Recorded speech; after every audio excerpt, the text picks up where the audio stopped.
ప్రేమ గల జీవముల తండ్రి, నేను అన్నడి ఆకృతికు నా ప్రభా, మహాగణుడ, మహోన్నతుడ, సర్వశక్తిమంతుడ, మా నీతికి ఆధారభూతుడ, నీకు వందనాలు, స్తుతులు, స్తోత్రాలు చెల్లించుకుంటున్నాం. నువ్వు నా రక్షకుడుగా, మా విమోచకుడుగా ప్రభా, మా కొరకై నువ్వు చిందించిన రక్తాన్ని బట్టి, నువ్వు మా కొరకై పెట్టిన ప్రాణాన్ని బట్టి నీకు వందనాలు, స్తోత్రాలు చెల్లించుకుంటున్నాం. ప్రభా, సజీవులుగా ఉంచి ప్రభా, ఈ రోజున నీ సన్నిధిలో నిన్ను ఆరాధించడానికి, నిన్ను మహింపరచడానికి, నిన్ను కొనియాడడానికి, నిన్ను గణపరచడానికి, నిన్ను కీర్తించడానికి నువ్వు మాకు ఇచ్చిన ఈ మంచి శ్రేష్టమైన సమయాన్ని బట్టి వందనాలు, స్తోత్రాలు. ప్రభా, యెహోవా మందిరములకు వెళుదామని జనులు నాతో అన్నప్పుడు నేను సంతోషించుతునని ఏ విధంగా దావీదు మహారాజు అయ్యండి చెప్తున్నాడో, ఈ విధంగా నీ సన్నిధిలో సర్వం సంతోషం ఇచ్చినందుకు నీకు వందనాలు, స్తోత్రాలు తెలుసుకుంటున్నాం.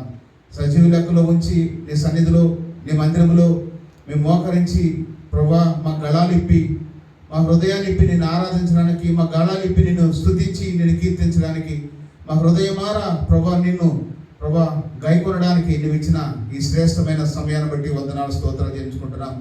ఎంతోమందికి లేని భాగ్యం, ఎంతోమందికి లేని ధన్యత నేడు మీరు మాకు అనుగ్రహించిన విధానం బట్టి నీకు వందనాలు, స్తోత్రాలు. నేను స్తుతించే ఆ యొక్క భాగ్యం మాకు అనుగ్రహించావు. ఇటువంటి అదృష్టాన్ని ఎంతోమందికి లేదు, మాకు అనుగ్రహించిన విధానం బట్టి నీకు వందనాలు. సజీవులే కదా నేను స్తుతించుదని నీ వాక్యములో నువ్వు సెలవించిన విధానం బట్టి వందనాలు, స్తోత్రాలు. మనం నిన్ను స్తుతించిన, నీ సత్యం అది వివరించునని ప్రభు నీ వాక్యంలో సెలవించిన విధానం బట్టి నీకు వందనాలు, స్తోత్రాలు. నరమాతను జ్ఞాపకం చేసుకోవడానికి వీడు ఏ పాటి వాడిని ఆయన, నువ్వు మమ్మల్ని నన్ను అందరిని జ్ఞాపకం చేసుకొని ప్రభా, ఈ రోజున సజీవ లెక్కలు మమ్మల్ని ఉంచినందుకు నీకు వందనాలు, స్తోత్రాలు తెలుసుకున్నాం. మా ప్రియబిడ్డలు, నీ దాసుడు ప్రభా భీమాల నుంచి ప్రభా మా మధ్యలో తీసుకొచ్చావు. నీ ప్రియబిడ్డలందరిని బట్టి నీకు వందనాలు. క్షేమకరం ప్రయాణం దయచేసావు. ఈరోజు నీ ప్రియబిడ్డల ద్వారా అనేకమైన ప్రభా నీ యొక్క వాక్యాన్ని మాకు అందించమని నీ ప్రియబిడ్డలు పాటలు పాడుతుండగా ప్రభా నిన్ను గణపరిచే ధన్యత మాకు అనుగ్రహించిన విధానం బట్టి వందనాలు, స్తోత్రాలు తెలుసుకుంటున్నాం. నీ మందిర ఆవరణం అంతా నీ మహిమతో నింపుకోమని ప్రార్థన చేస్తున్నాను. ప్రభా, జాలయాన్ని బట్టి, హస్తాన్ని బట్టి, విజయక్కను బట్టి, బిడ్డలందరిని బట్టి నీకు వందనాలు, స్తోత్రాలు. నీ ప్రియబిడ్డలు ఆరాధించడానికి ప్రభా వచ్చిన విధానం బట్టి నీకు వందనాలు. నేను స్తుతించేవారుగా, నేను మహిమపరిచేవారుగా, నేను గణపరిచేవారుగా నువ్వు మాకు ఇచ్చిన ఈ ధన్యతను బట్టి నీకు వందనాలు, స్తోత్రాలు చెల్లించుకుంటూ నీ నామ మహిమార్థమై కూడిక జరిపించమని ప్రభా, బలవర్తమానంలోను ఆరాధన వర్తమానంలోను మాతో తోడుగా ఉండమని నీకే మహిమ ఘనత ఆరోపించుకుంటూ నాకంటే ముందుగా చేరికూడి వచ్చిన కనిపించిన అంధకార చీకటి శక్తులు యేసు నామములో బంధిస్తూ నీ నామకు మహిమ ఘనత ప్రకటిస్తూ నువ్వు ఇచ్చిన శ్రేష్టమైన సమయాన్ని బట్టి నీకే స్తుతులు, స్తోత్రాలు చేయించుకుంటూ త్వరలో రాబోతున్నటువంటి నీ ప్రియకుమారుడు మా రక్షకుడైన ప్రభువు యేసుక్రీస్తు నామమున పేరట వినయంతో బ్రతిమాలి వేడుకుంటున్నాను తండ్రి. నా సుజీవము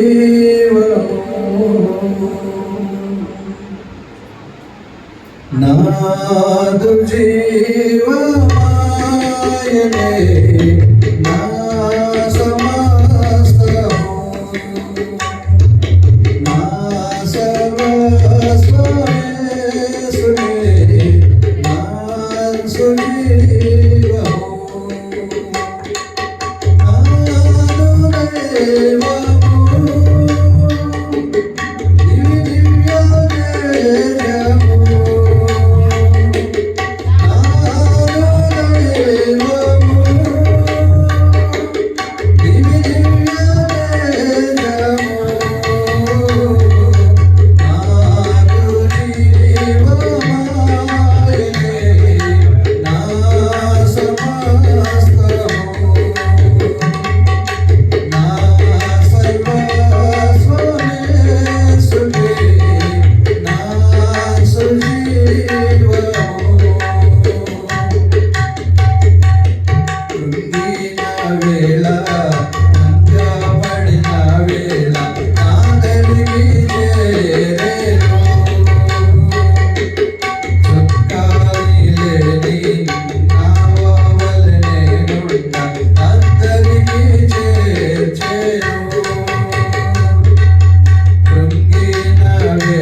కుములుచున్న వేళ విడిపించే శ్రీయేసుడే.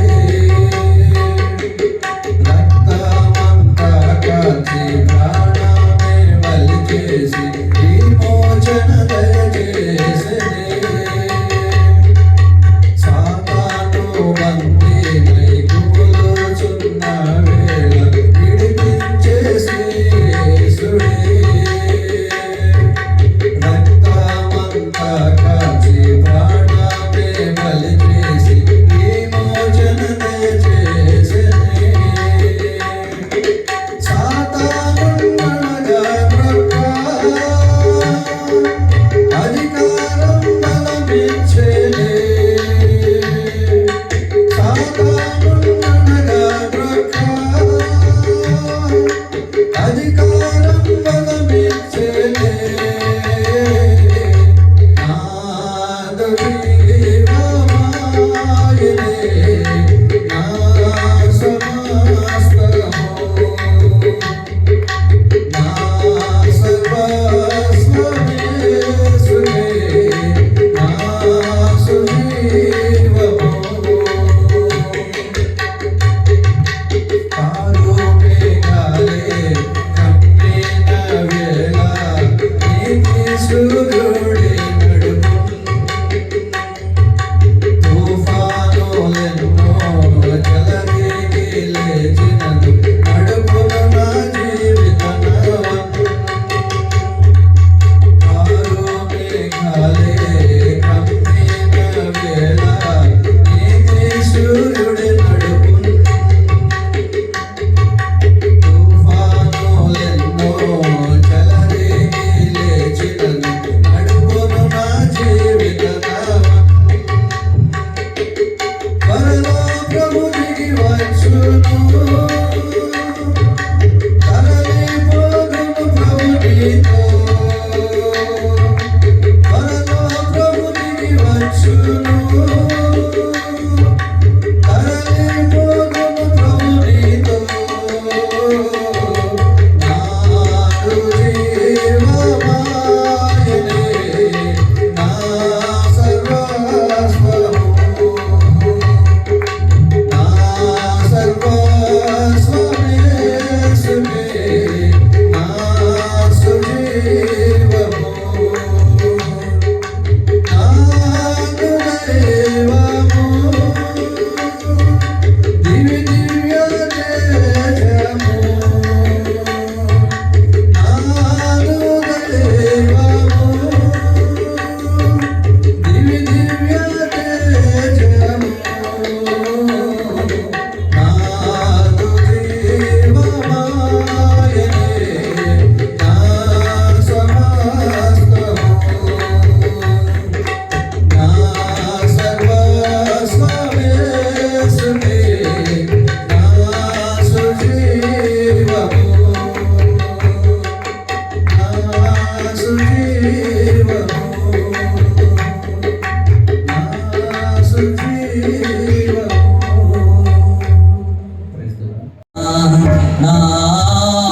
నారాధనకు నీవే యోగ్యుడవయ్యా. నారాధనకు నీవే యోగ్యుడవయ్యా. నా స్తుతి పాత్రుడా యేసయ్యా.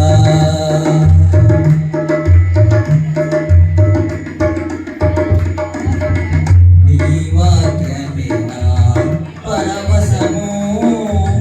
నీ వాక్యమే నా ఆత్మకు ఆహారము. నీ వాక్యమే నా పరవశము. నీ వాక్యమే నా ఆత్మకు ఆహారము. నీ వాక్యమే నా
నా స్తుతి పాత్రుడా నా యేసయ్యా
నన్ను విడచి వెలిగలను చూడగా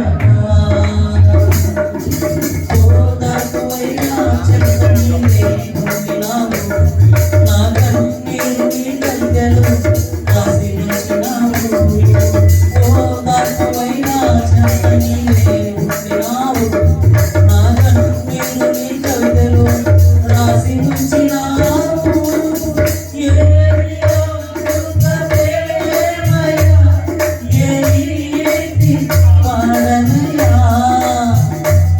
నీవేనా మార్గము నీవేనా గమ్యము నీవేనా సర్వము నీవేనా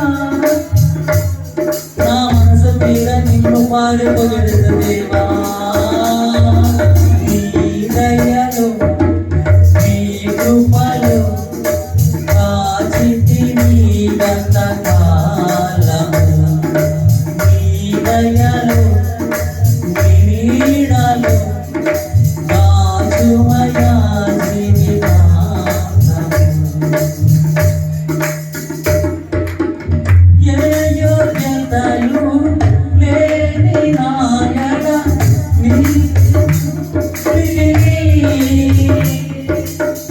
ఒట్టి పాత్రను మహిమతో నింపి మార్గము నీవైతివి ఏ యోగ్యతలు లేని నాయన నీ కృప చూపితివి ఒట్టి పాత్రను మహిమతో నింపి మార్గము నీవైతివి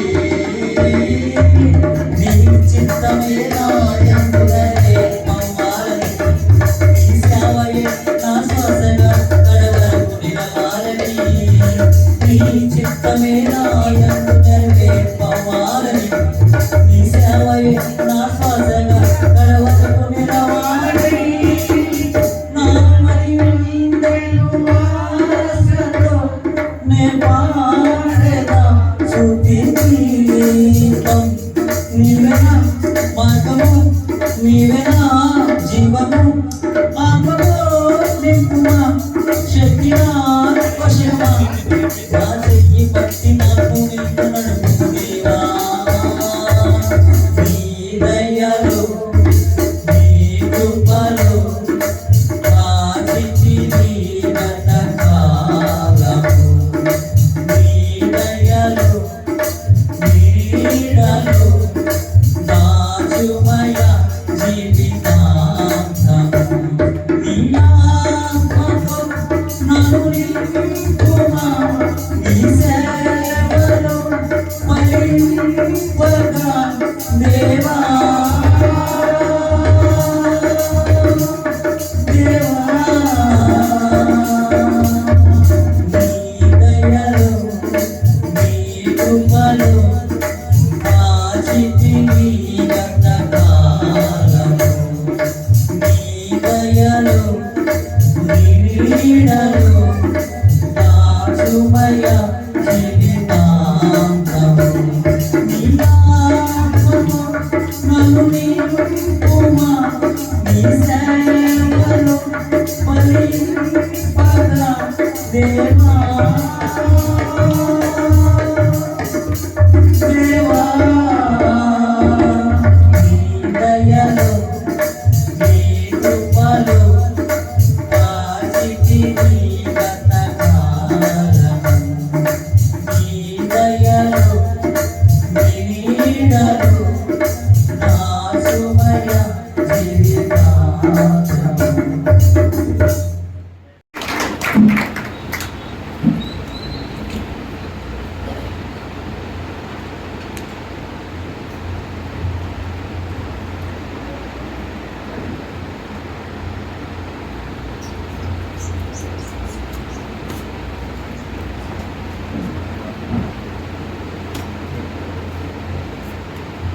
దానికి ముందుగా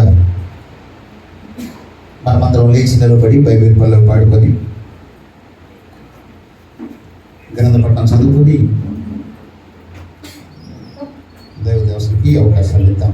మనందరం లేచి నిలబడి బైబిల్ పల్లవి పాడుకుందాం. మనం కుడి చేతితో మన బైబిల్ ఎత్తుపట్టుకొని పట్టింప శ్రేష్ఠ గ్రంథం, బైబిల్ లేని వారి బైబిల్ దయచేసి అందించండి.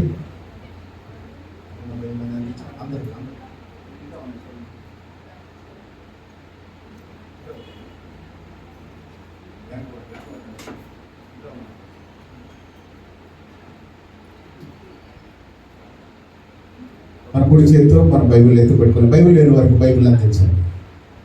ఎందుకంటే దేవుని సన్నిధికి వచ్చినప్పుడు మనం ఖడ్గాల్ని తీసుకొని రావాలి. ఒత్తిడితో మనం రాకూడదు. కాబట్టి ప్రతి ఒక్కరము కూడా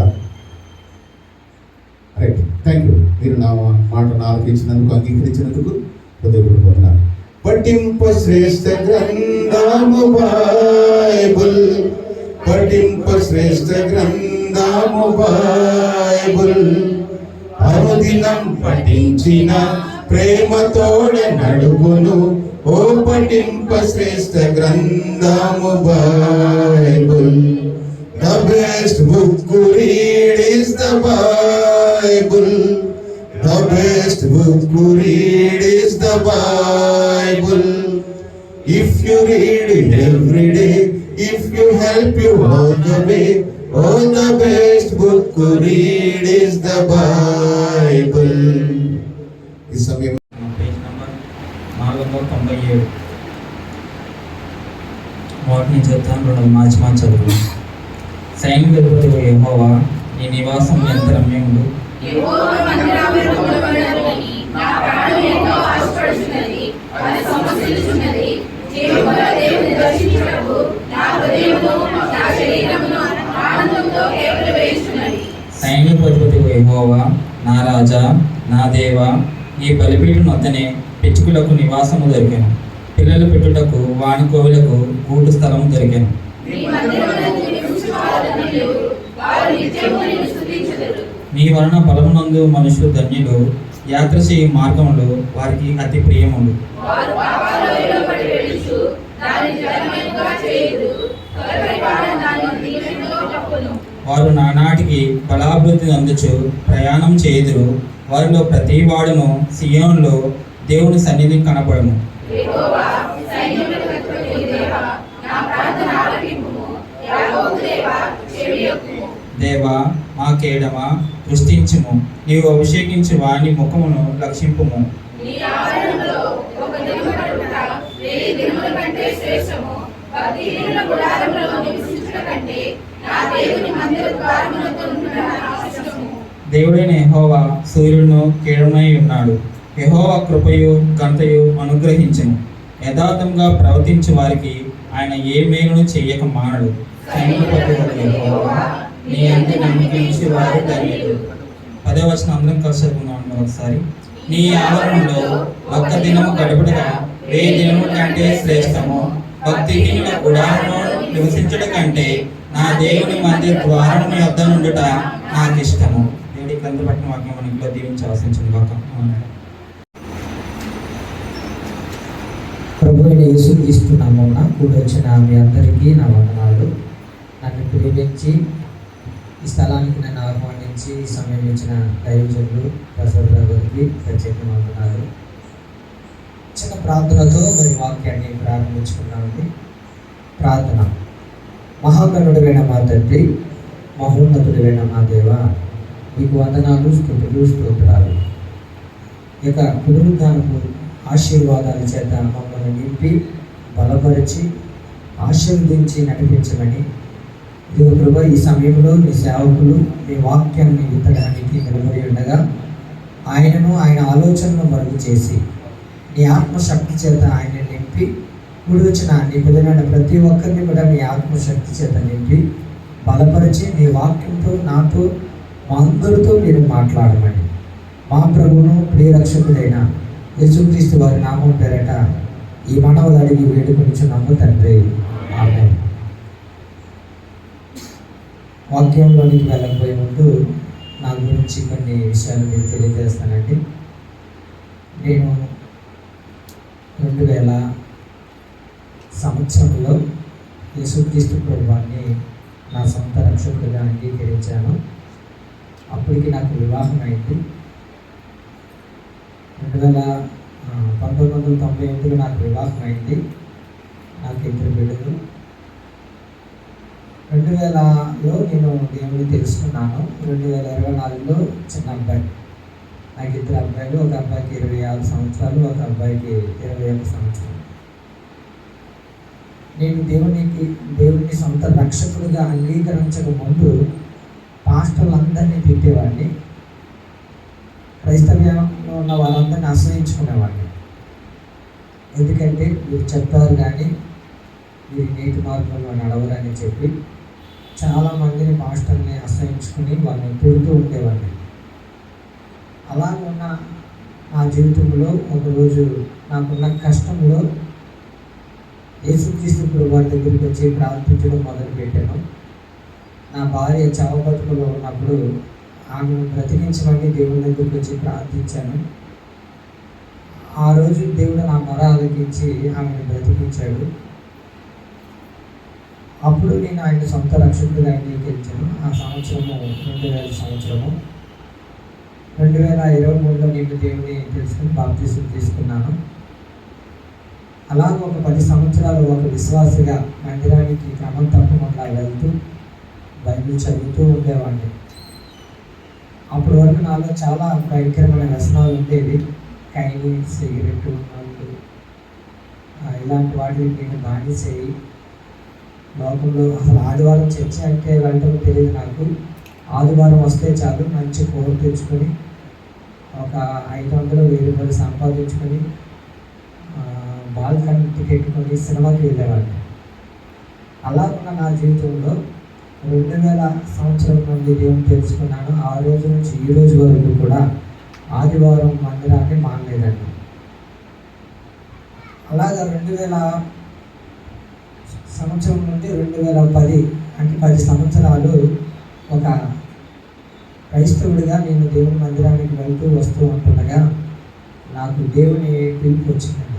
2004లోనే దేవుని పిలుపు వచ్చింది. అయినా కూడా నేను పిలుపుకి లోబడక భయపడి, ఎందుకంటే చాలామంది పాస్టర్ని నేను తిట్టాను, అవమానించాను, హేళన చేశాను. కానీ నేను దేవుని మందిరానికి వెళ్ళటం ఏంటనేది ఆశ్చర్యపోతూ ఉండేవాడిని. అలాగా దేవుని పిలుపు నాకు వచ్చినా కూడా, సేవ చేయమని నన్ను పిలిచినా కూడా నేను భయపడి వెళ్ళేవాడిని కాదు. ఎందుకంటే అప్పటికి బైబిల్ అంతా పూర్తిగా ఒకసారి స్టడీ చేస్తానండి. రేడియోలో ప్రేమ ద్వారా అనే ఒక కార్యక్రమం వచ్చేది. ఆర్ఆర్కే మూర్తి గారు వాక్యం చెప్తూ ఉండేవారు.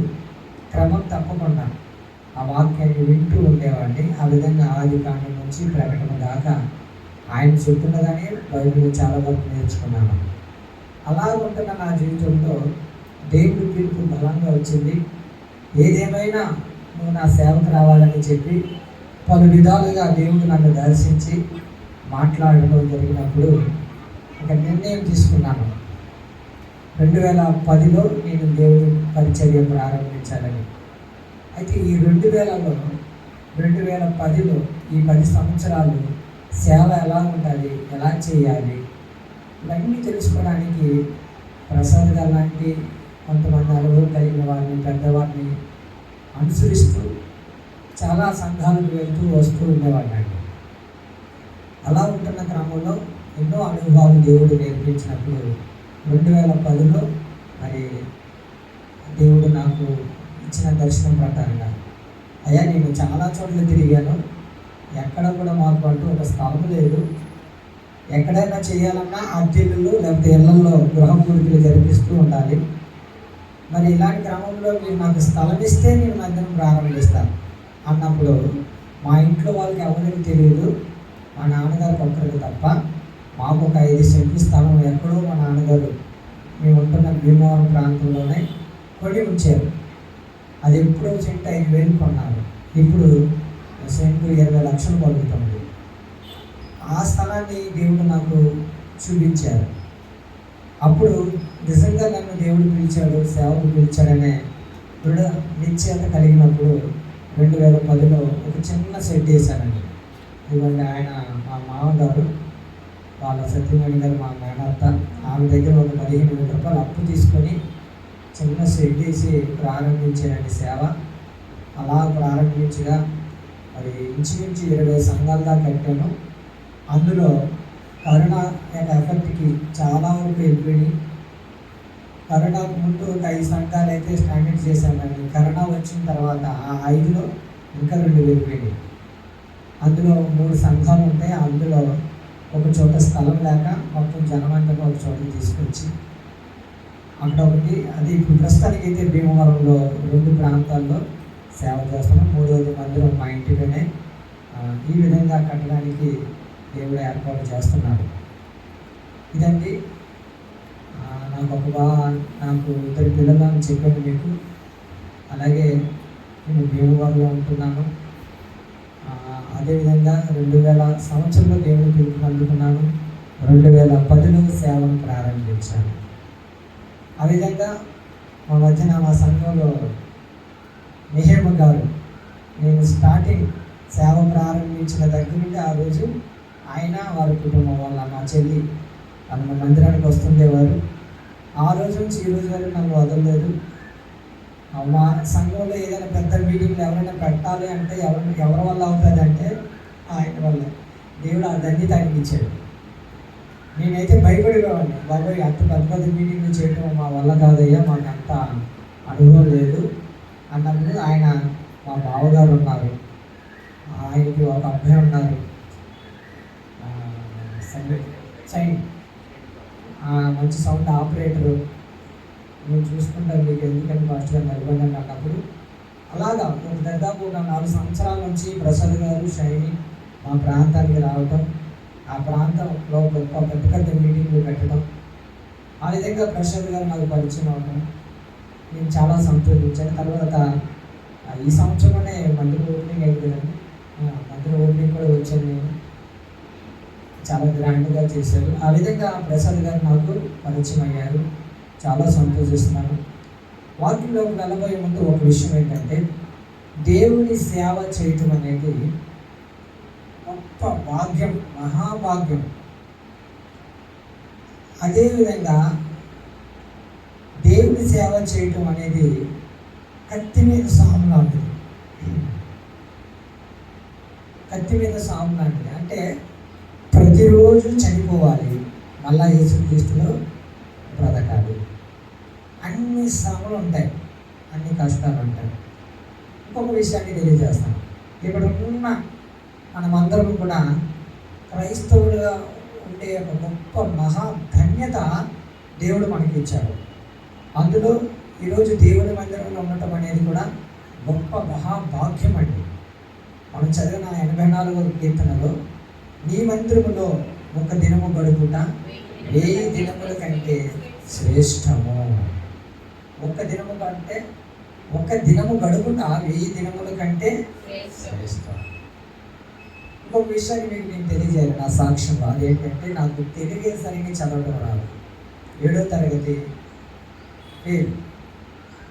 అలాంటి నేను వాక్యం ఎలా చెప్పాలి గురువా, నాకు ఏమి రాకుండా ఏ విధంగా సువార్త చెప్పాలి అని నేను బాధపడుతూ ఉంటుండగా, ఆర్ఎంకా మూర్తి గారు వాక్యం చెప్తున్నప్పుడు ప్రతిరోజు క్రమం తప్పకుండా బైబిల్ చదువుతుండగా బైబిల్ని చక్కగా చదవడం వచ్చేసింది. దేవుడు తన సేవకులకి ఇచ్చిన ఒక గిఫ్ట్ ఏంటంటే తెలుగు చదవటం వచ్చింది. బైబిల్ చదవటం వస్తే చాలా వాక్యం చెప్పేయడానికి తండ్రి, మరి కనీసం బైబిల్ గురించిన బేసికల్ నాలెడ్జ్ కూడా ఉండాలి కదా, నాకు ఆ యొక్క జ్ఞానం లేదు, ఏం చేయను ప్రభు అని చెప్తే చాలా చోట్లకి దేవుడు నన్ను బైబిల్ ట్రైనింగ్ అవ్వడానికి తీసుకువెళ్ళాడు. చాలా చక్కని విషయాలు బైబిల్ ట్రైనింగ్ ద్వారా దేవుడు నాకు నేర్పించాడు. అలాగే ప్రేమైన వాళ్ళరా, మన దేశంలో చాలా రాష్ట్రాలు తిరిగి, అలాగే దేశం దగ్గర ఉన్న చిన్న చిన్న దేశాల్లో కూడా, వీసా పాస్పోర్ట్ అవసరం లేని దేశాలు కూడా దేవుడు ఈ పరిచర్యలో నన్ను నడిపించి చాలా గొప్ప విషయాలు నేర్పించుకుంటూ వచ్చారు. ఎందుకు పనికిరాని ఒకప్పుడు సేవకుడిని తిట్టి క్రైస్తవుని అవమానించిన నన్ను నేను ఇంతగా ప్రేమించి ఈరోజు ఈ పిలిపీఠమేకి దేవుని వాక్యం చెప్పే గొప్ప ధన్యత ఇచ్చేవా. అయినా నీ మందిరానికి నేను రావడానికి కూడా యోగ్యుని కాను తండ్రి. ఒకప్పుడు అంతగా నీవు నమ్ముకున్న నీ పిల్లల్ని అవమానించిన నన్ను ఈరోజు ప్రేమించి నీ మాటలు చెప్పి మంచి స్థితికి తీసుకెళ్ళావని ప్రతిరోజు నాకు గుర్తుంటుందండి. ప్రతిరోజు నాకు గుర్తుంటుంది. అవన్నీ గుర్తు ఉంచుకునే ఈరోజు దేవుని వాక్యాన్ని మీతో పంచుకుంటున్నాను. మరి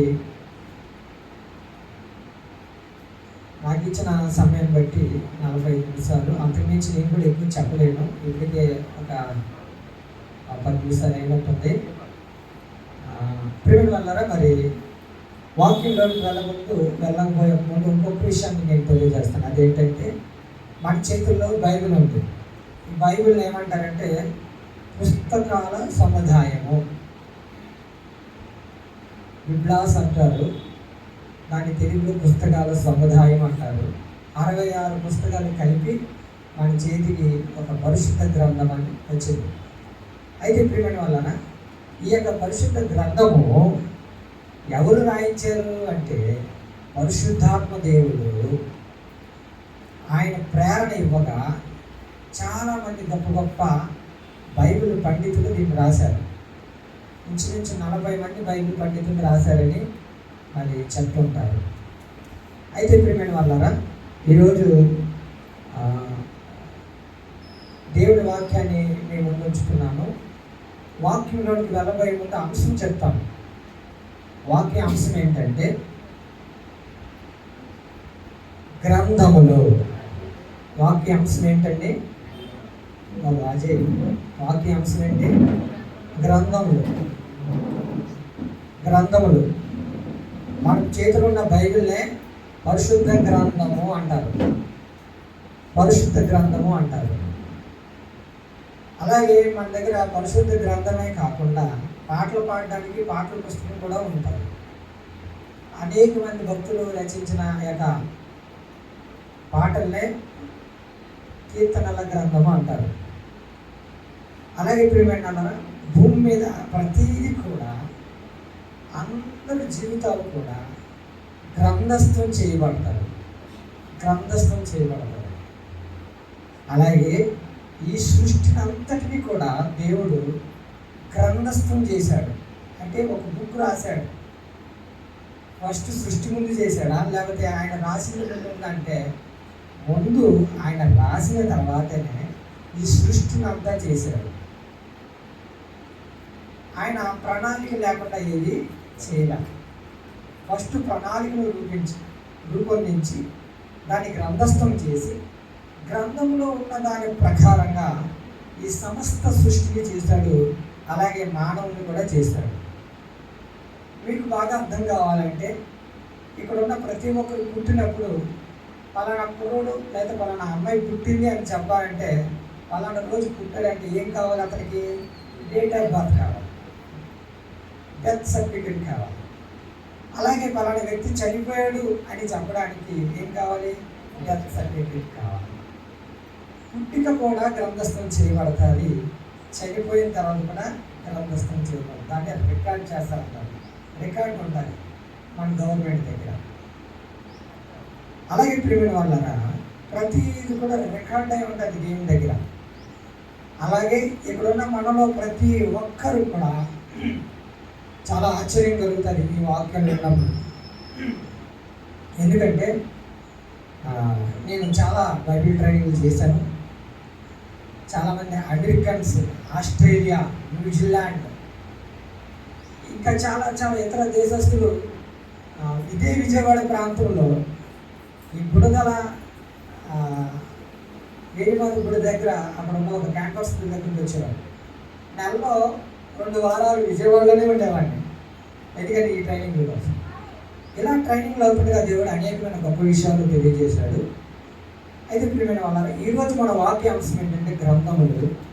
అందులో మన చేతిలో ఉన్న బైబిల్ కూడా పరిశుద్ధ గ్రంథం అని. అలాగే మనం పుట్టినప్పుడు కూడా మన పేరు నమోదు చేయబడుతుంది.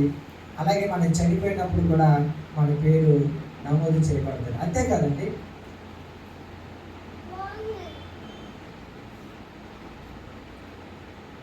అంతేకాదండి స్కూల్లో పిల్లల్ని జాయిన్ చేయాలంటే అక్కడ కూడా బర్త్ సర్టిఫికెట్ ఉంటే ఆ డేట్ మెన్షన్ చేస్తారు. లేకపోతే వాళ్ళకి చదువు పూర్తయిపోయిన తర్వాత వాళ్ళకి ఇచ్చే సర్టిఫికెట్లో వాల్యూ ఉండదు. వాళ్ళ డేట్ కరెక్ట్గా లేకపోయినా అంతెందుకంటే మన ఆధార్ కార్డులో కూడా మన యొక్క డేట్ ఆఫ్ బర్త్ అనేది కరెక్ట్గా ఉండాలి, మన వయసు కరెక్ట్గా ఉండాలి, మనం ఏ గ్రామానికి చెందినవారు ఏ ఊరికి చెందినవారు అనేది ఉండాలి. రెసిడెంట్లుగా కూడా ఒక ప్రూఫ్ అనేది ఉండాలి. ప్రతి దానికి కూడా రికార్డ్ రికార్డ్ రికార్డ్ రికార్డ్. స్కూల్కి ఇచ్చిన నాడు ఇప్పుడు 6 సంవత్సరాల పిల్లలకి స్కూల్లో జాయిన్ చేయాలి. మన 5 సంవత్సరాలు 5 సంవత్సరాల వయసులోనే ఆ పిల్లడికి ఒక రికార్డు తయారవుతుంది. స్కూల్కి ఎన్ని సంవత్సరాలు వెళ్తున్నాడో అటెండెన్స్ వేయబడుతుంది. తను బాగా చదువుతున్నాడా లేదా అనేది కూడా అక్కడ ఒక మార్పు ఉంటుంది. అలాగే ప్రియమైన వాళ్ళరా, ఒక మనిషి భూమి మీద ఎలా బ్రతుకుతున్నాడు, ఎలా బ్రతకాలి అనేది నిర్ణయించేది కూడా దేవుడే. దేవుడు నిర్ణయించిన దాని ప్రకారంగానే, ఆయన రాసిన రాతల ప్రకారంగానే ప్రియమైన వాళ్ళరా మనిషి యొక్క జీవన శైలి విధానం ఈ భూమి మీద ముందుకు జరుగుతుంటాయి. ఐదులు అంటారు, పిల్లల్ని అయితే మనం కంటాం కానీ రాతల్ని మనము రాస్తామా బాబు అంటారు. నేను అక్కడ చాలా కాలం మాటలు నమ్మలా, కానీ బైబిల్ మీద పరిశోధన చేస్తున్నప్పుడు నిజంగా బైబిల్ అంతటి కూడా దేవుని యొక్క రాతలు ఉంటాయి, కానీ ఆ మాటలు వేరేగా ఉంటాయి. ఐదులు అయితే దేవుని కార్యాలు ఏమంటారు, భగవంతుడి లీలలు అంటారు, ఆయన మహిమలు అంటారు. కానీ మన క్రైస్తవ్యంలో దేవుని కార్యాలు, ఆయన చేసిన అద్భుతాలు, ఆయన చేసిన సూచక క్రియలు అంటాం. అయితే ప్రియమైన వాళ్ళారా, రాతలు అనే మాట మన బైబిల్లో లేదు, కానీ ఎలా ఉందో తెలుసండి, దాన్ని ఏమంటారంటే లేఖనాలు. ఏమంటారండి? లేఖనాలు. దేవుని వ్రాతలన్నీ ఎలా ఉంటాయంటే లేఖనాలు. లేఖనం అనగా దేవుని చేతి వ్రాతలని అర్థం. దాని డెఫినేషన్ ఏంటంటే బైబిల్లో లేఖనాలు అనే మాట ఉంటుంది. లేఖనం అనగా దేవుని చేతి వ్రాతలని అర్థం. ఇక్కడున్న మనందరి యొక్క జీవిత చరిత్ర, మనం రేపేం చేయబోతున్నాం అనేది దేవుడు ముందుగానే రాసేసి ఉంచేశాడు. అందులో ఒక్కడు కూడా తప్పదు. దాని గురించి మనకు అర్థం కావాలంటే యేసుక్రీస్తు ప్రభువు వారి గురించి తెలుసుకుంటే సరిపోదు. ఆయన గురించి ఏముందంటే ఆయన లేఖనముల ప్రకారంగా పుట్టాను, లేఖనముల ప్రకారంగా చనిపోయాను, లేఖనముల ప్రకారంగా ఆయన మరలా తిరిగి లేచను. అన్ని లేఖనముల ప్రకారంగానే. లేఖనం అనగా దేవుని చేతి వ్రాతలు. ఎందుకు ఆ లేఖనాలు రాసింది ఎవరు? మరొక మాట చెప్తానండి, మరణ శాసనము ఎక్కడ రాయబడి ఉండునో అక్కడ రాసిన వాడు మరణిస్తేనే తప్ప అది కొట్టివేయబడదు అని ఒక మాట ఉంటుంది. మరణ శాసనము రాసినది ఎవరో, అది రాసిన వాడు మరణిస్తేనే తప్ప అది కొట్టివేయబడదు అని ఉందన్న. మరణానికి కూడా ఒక శాసనం ఉంది, అది రాసిన వాడు ఒకడు ఉన్నాడు, ఆ రాసిన వాడు మరణిస్తేనే తప్ప ఆ మరణ శాసనము కొట్టివేయబడదంట. ఇంతగా మరణ శాసనం రాసింది ఎవరో తెలుసా? మనం ఆరాధిస్తున్న ప్రభువైన యేసు క్రీస్తు ప్రభువు వారు. ఆయనే మరణ శాసనాన్ని రాశాడు. ఒక మనిషి తల్లి గర్భములో ఆ గర్భ సంచిలో ఉన్నప్పుడు అతడు ఈ భూమి మీదకి వస్తే ఎన్ని సంవత్సరాలు బ్రతకాలో అన్ని సంవత్సరాల ఆయుష్ని ఆయనే రాసేసాడంట. అందుకనే నియమింపబడిన దినములలో ఒక్కటైనను కాకమునిపే ఎవరును నీ సన్నిధికి చేరలేరని కీర్తనకారుడు అంటాడు. అలాగే ప్రియమైన వాళ్ళ మన ఆయుష్కాలం కూడా దేవుడు రాసేసాడు.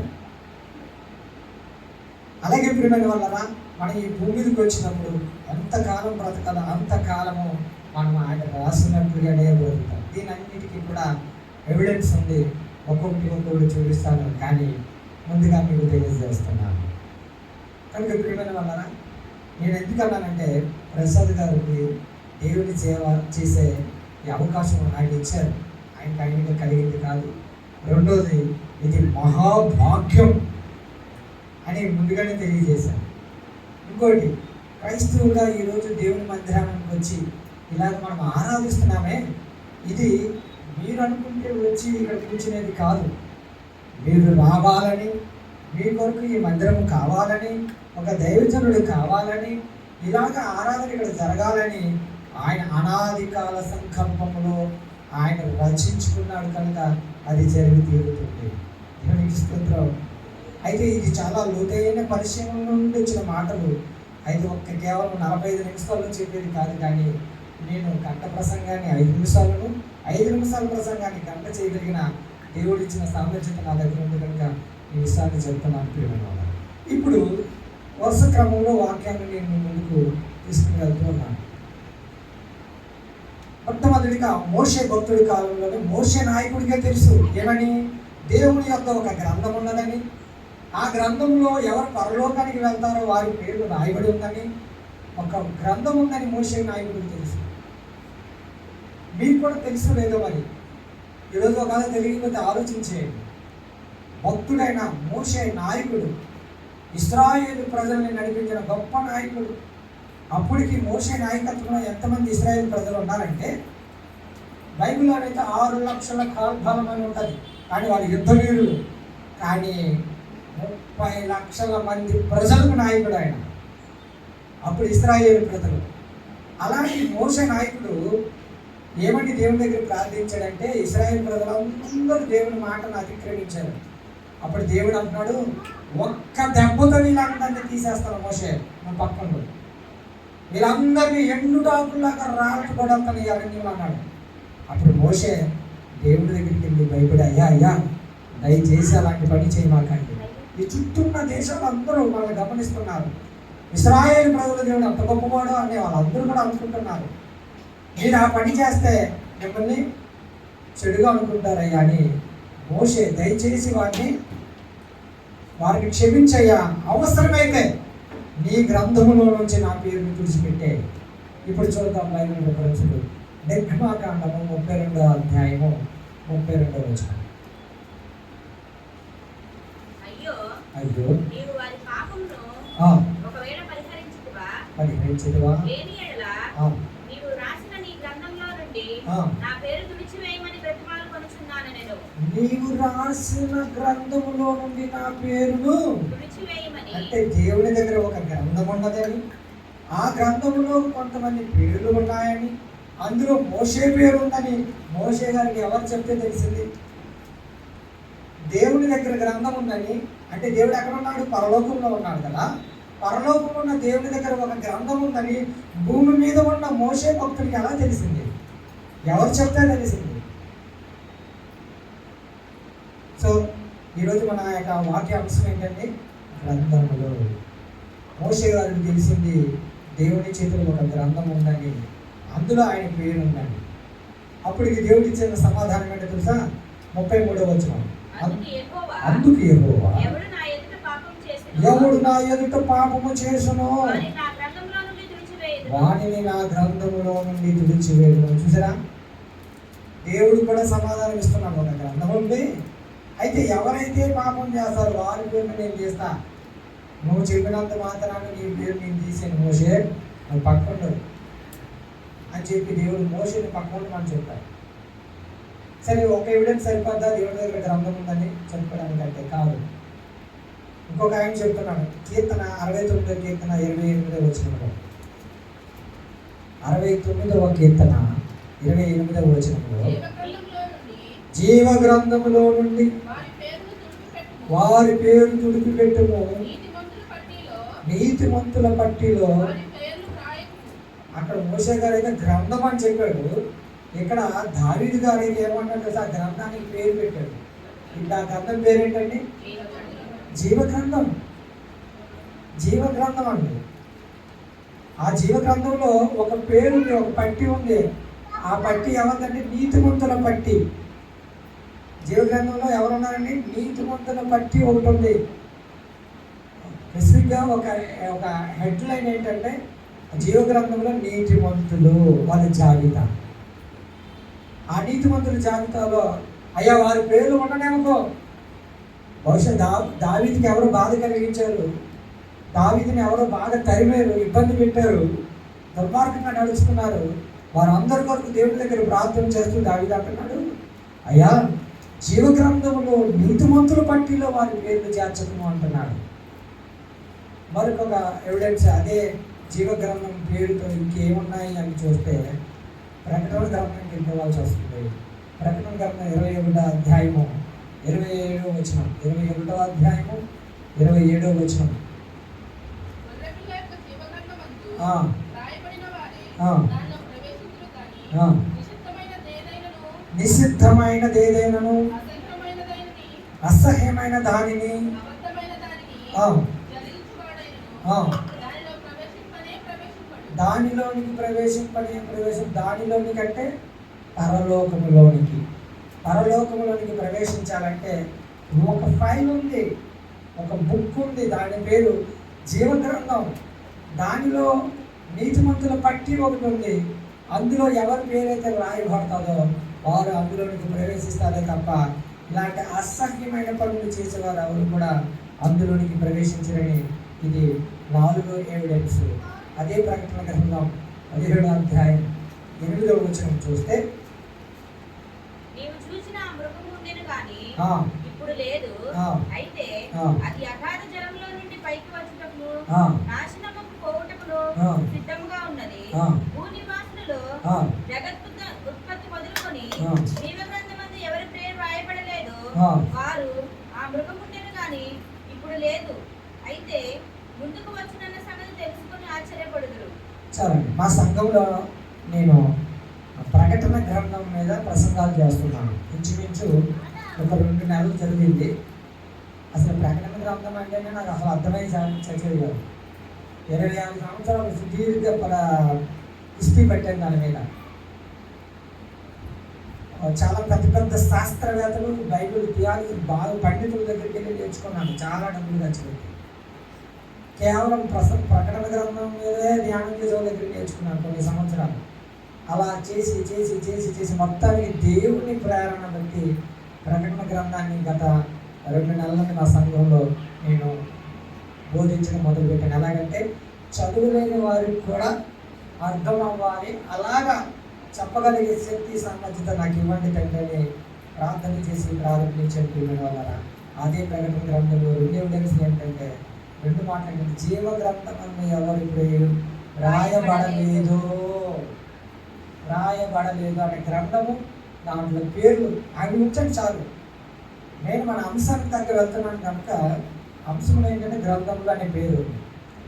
యేసుక్రీస్తు ప్రభు వారు పుట్టినప్పుడు కూడా అప్పుడే జనాభా సంఖ్య రాయబడిందంట. అప్పుడే బైబిల్ అప్పుడే రాయబడింది. ఇంకెప్పుడైనా రాయబడిందంటే మోషే కాలంలోనే ఇశ్రాయేలు ప్రజల్లోనే పుట్టిన వారందరి సంఖ్య మోషే చేత రాయించేటప్పుడు, తర్వాత యేసుక్రీస్తు ప్రభు వారి కాలంలో ఆయన పుట్టినప్పుడు అప్పుడు ఔగుస్తు వల్ల జనాభా సంఖ్య రాయడం ప్రారంభమైంది. ఇప్పుడు మన భారతదేశానికి ఎంతమంది ప్రజలు ఉన్నారో ఒక సంఖ్య ఉంది.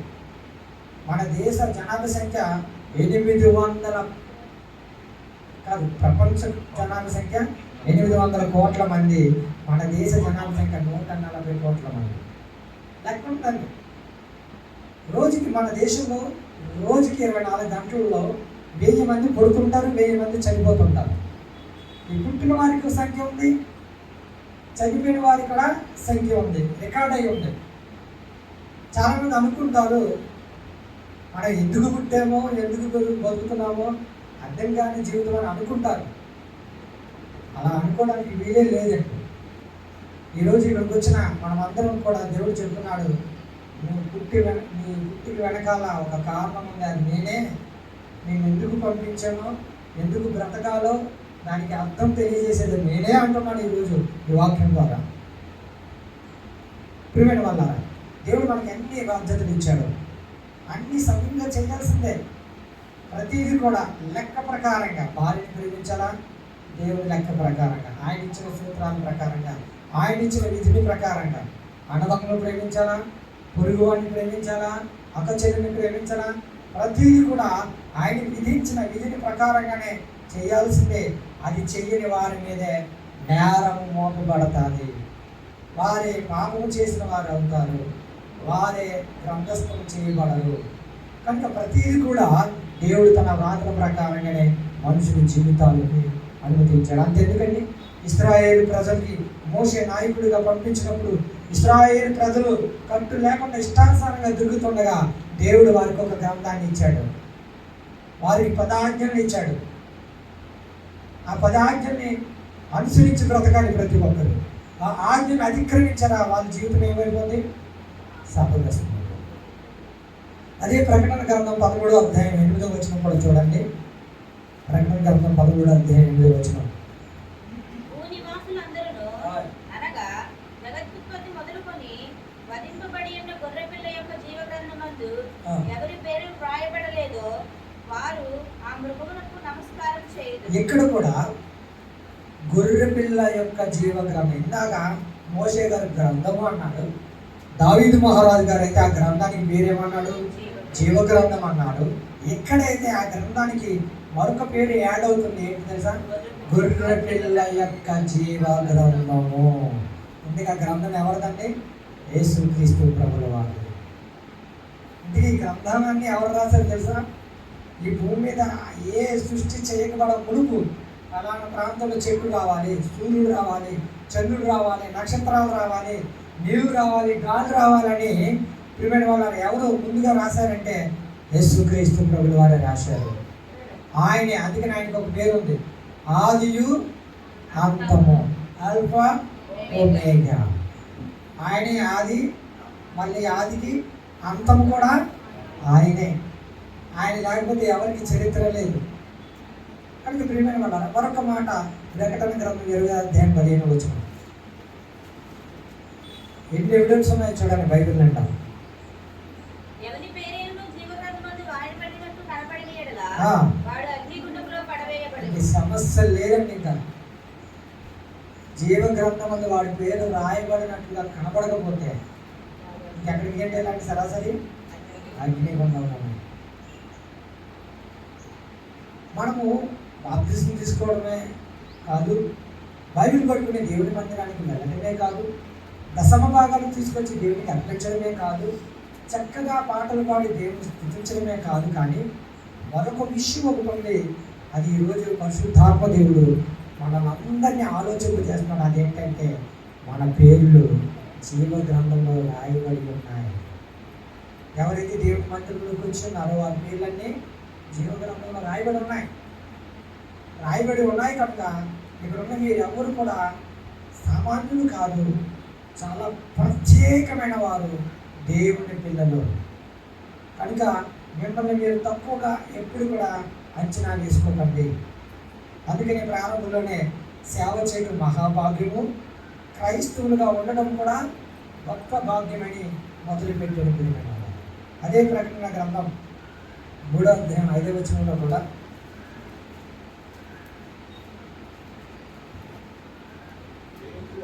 జయించువాడు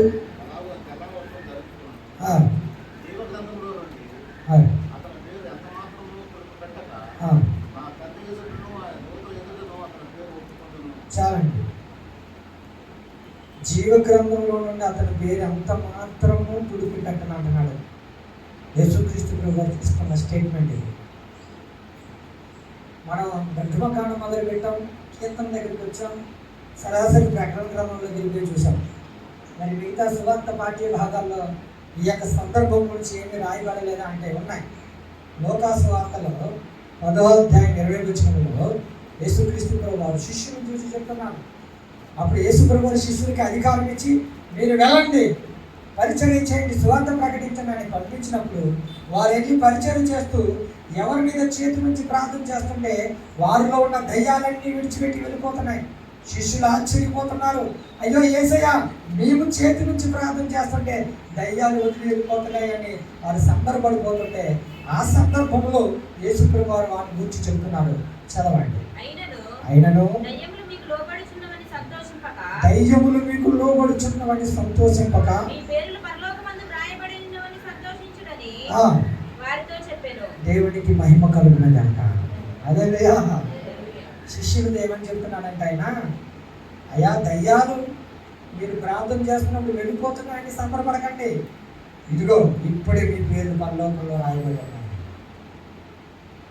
శిష్యుల పేర్లు పరలోకంలో రాయబడకపోతే వారికి ఎంట్రీ లేదు. మనము ఇండియన్ సిటిజన్స్ అని చెప్పుకోవడానికి ఏంటి ప్రూఫ్, ఏది ఐడెంటిటీ అంటే ఆధార్ కార్డ్. అమెరికా సిటిజన్ అని ఒక వ్యక్తి తెలుసుకోవడానికి ఏం కావాలి? Green card. అలాగే పరలోకపు సంబంధమైన పిల్లలని మనము దేవుడు మనం గుర్తించాలంటే ఆ ఐడెంటిటీని పెట్టే భూమి మీదకి పంపించాడు. అలా వచ్చిన వారి క్రైస్తవులు. దేవుడికి స్తోత్రం. ఇక్కడ ఉన్న మనం అందరం పరలోకంలో గ్రంథములో ఎవరి పేర్లైతే ఉంటాయో వాళ్ళందరికీ ఎంట్రీ, లేని వారికి నో ఎంట్రీ అని లోక సువార్తలో ఉంది. అంతేకాదండి, అపోస్తుడైన పౌలు గారు కూడా ఎన్ని వాక్యాలు చెప్పినా, ఎన్ని లేఖనాలు చూపించిన పాత నిబంధనల నుండి ప్రవక్తలు చెప్పాలి ఒక వాక్యం గురించి. అదే వాక్యాన్ని కొత్త నిబంధనలో ఉన్న అపోస్తులను ఆమోదించాలి. ఆమోదించినప్పుడే అది రైట్ వేలో వెళ్తున్న మెసేజ్. ఇప్పుడు అపోస్తులైన పౌలు గారు కూడా చెప్తున్నారు. ఫిలిప్పు 4:3 ఫిలిప్పు రాసిన పత్రిక 4:3 పౌలు గారు కూడా చెప్తున్నారు ఇద్దరు ఆడవాళ్ళని చూసి. ఫిలిప్పు రాసిన పత్రిక.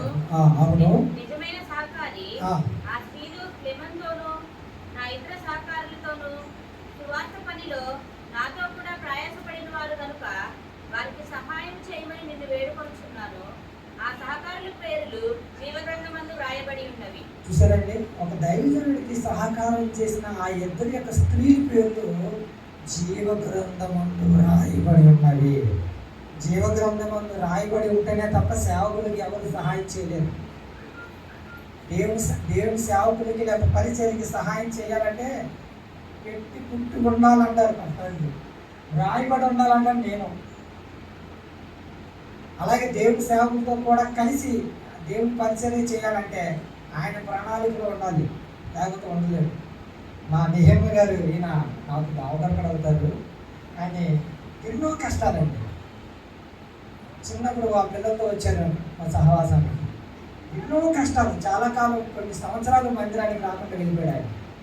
అయినా కూడా తన కుమారుడు ఎక్కడున్నా తిరిగి తెప్పించుకునే బాధ్యత ఆయనది కనుక ఎన్ని భయంకరమైన శ్రమలు ఆ సంసార జీవితంలోకి వచ్చినా తిరిగి నా దేవుడే నాకు దిక్కన్నట్టుగా వచ్చి ఈరోజు మీ అందరి ముందు సాక్షిగా నిలబడ్డాడు. దేవునికి మహిమ కలుగును గాక.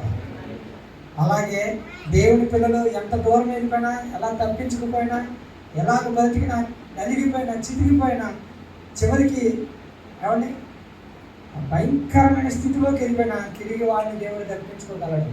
దేవుడికి స్తోత్రం. హల్లెలూయా. వారి గురించి ఎవరినో ఒకరిని పెడతాడు ప్రార్థించమని. వారు కొరకు ప్రార్థించే వ్యక్తి ద్వారా ఆ వ్యక్తిని ఇంకా బాగు చేసుకుంటాడు. దేవుడు తన నమ్మిన వారిని అందరినీ విడిచిపెట్టడు.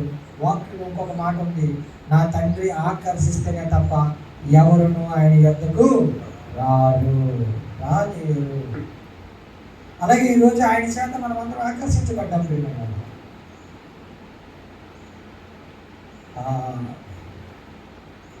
ఇందాక నేను మీతో చెప్పాను 139వ కీర్తన 16వ వచనంలో, 139వ కీర్తన 16వ వచనంలో, నియమింపబడిన దినములలో ఒక్కటైనను కాకమునుపే నా దినములన్నీ నీ గ్రంథములో లిఖితములాయెను. దావీదు గారు చెప్తున్నారండి, నా తల్లి నన్ను పాపములో కన్నది, పాపములో గర్భం ధరించింది. అయితే నీవు నియమించిన దినములలో ఒక్కటైనను కాకమునుపే నా దినములన్నీ నీ గ్రంథంలో లిఖితములాయెను.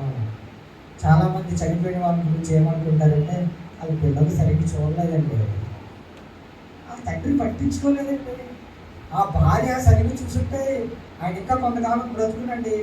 చనిపోయిన వాళ్ళ దగ్గరికి వెళ్తే ఎక్కువగా ఇయ్యే మాట్లాడబడతాయి గుసగుసలు. కానీ దైవ జ్ఞానంతో నేను చెప్తున్నాను, ఒక మనిషి ఎన్ని రోజులు ఈ భూమి మీద బ్రతకాలో అన్ని రోజులే ఆ వ్యక్తి బ్రతకాలు. అతనికి ఎంతమంది ఎన్ని సౌకర్యాలు కలిగించినా కూడా బ్రతకడం అతని వల్ల కాదు. వైఎస్ఆర్ అదే జగన్ గారు వాళ్ళ నాన్నగారు, ఆయనకి ఏం తక్కువ అండి, కోట్లు ఆస్తుంది. అయినా కూడా దేవుడు ఆయనకి అంతకాలమే ఆశించాడు. ఒకవేళ ఎవరు చంపినా, ఒడిచినా, ఏం చేసినా అదంతా కూడా దేవుని ప్రణాళికలో భాగమే తప్ప ఇంకొకరి వల్ల కాదు. ఒక మనిషికి మరణ శాసనం రాసి ఉంది దేవుడు. అందుకని ఆ మాట ముందే చెప్పాడు, ఒక వ్యక్తి ఎలా మరణించాలో ఆ మరణాన్ని కూడా డిజైన్ చేసింది ఆయనే. ఎవరు ఒప్పుకున్నా ఒప్పుకోకపోయినా యేసుక్రీస్తు ప్రభు వారు ఆయన ఎలా చనిపోతాడు ముందుగానే తన శిష్యులకు చెప్పాడు, అయ్యా మనిషి కుమారుని పట్టుకొని ఈ విధంగా కొడతారు, ఈ విధంగా తీసుకువెళ్తారు, అతను చనిపోయి 3వ దినాన తిరిగి లేస్తాడు అన్నాడు. ఎందుకనే ఆయన మరణం గురించి యేసు ప్రభు వారు ప్రవచించేశారు. పేతురు అంటాడు, ప్రభువా నీకు అలా జరగకూడదు అనగానే యేసు ప్రభు వారు అన్నారు, ఓ సాతానా పో వెనక్కి, నీవు మనుషుల సంగతుల గురించి ఆలోచిస్తావు కానీ దేవుని సంగతుల గురించి నువ్వు ఆలోచించవు. అదేంటండి, పేతురు మంచిగానే కదా అన్నాడు, అయ్యా ప్రభు నీకు మరణం రాకూడదు అన్నాడు. కానీ యేసు ప్రభు అతన్ని గౌరవించారు కదా, ఏమన్నాడు, సాతానా అన్నాడు. యేసుక్రీస్తు ప్రభు యొక్క మరణం గురించి వాక్యం ఏం చెప్తుంది తెలుసా? ఒక్క మాట, అది మట్టు నేను నా గ్రంథంలో రాయలేదు కానీ మొదటి పేతురు గారు రాసిన మొదటి పత్రిక 2వ అధ్యాయం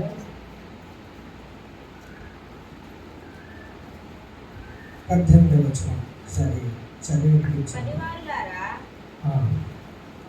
పనివారులారా ఒక్క నిమిషం అమ్మా, ఒక్క నిమిషం. పేతురు గారు రాసిన మొదటి పత్రిక 1వ అధ్యాయము 20వ వచనం. పేతురు గారు రాసిన మొదటి పత్రిక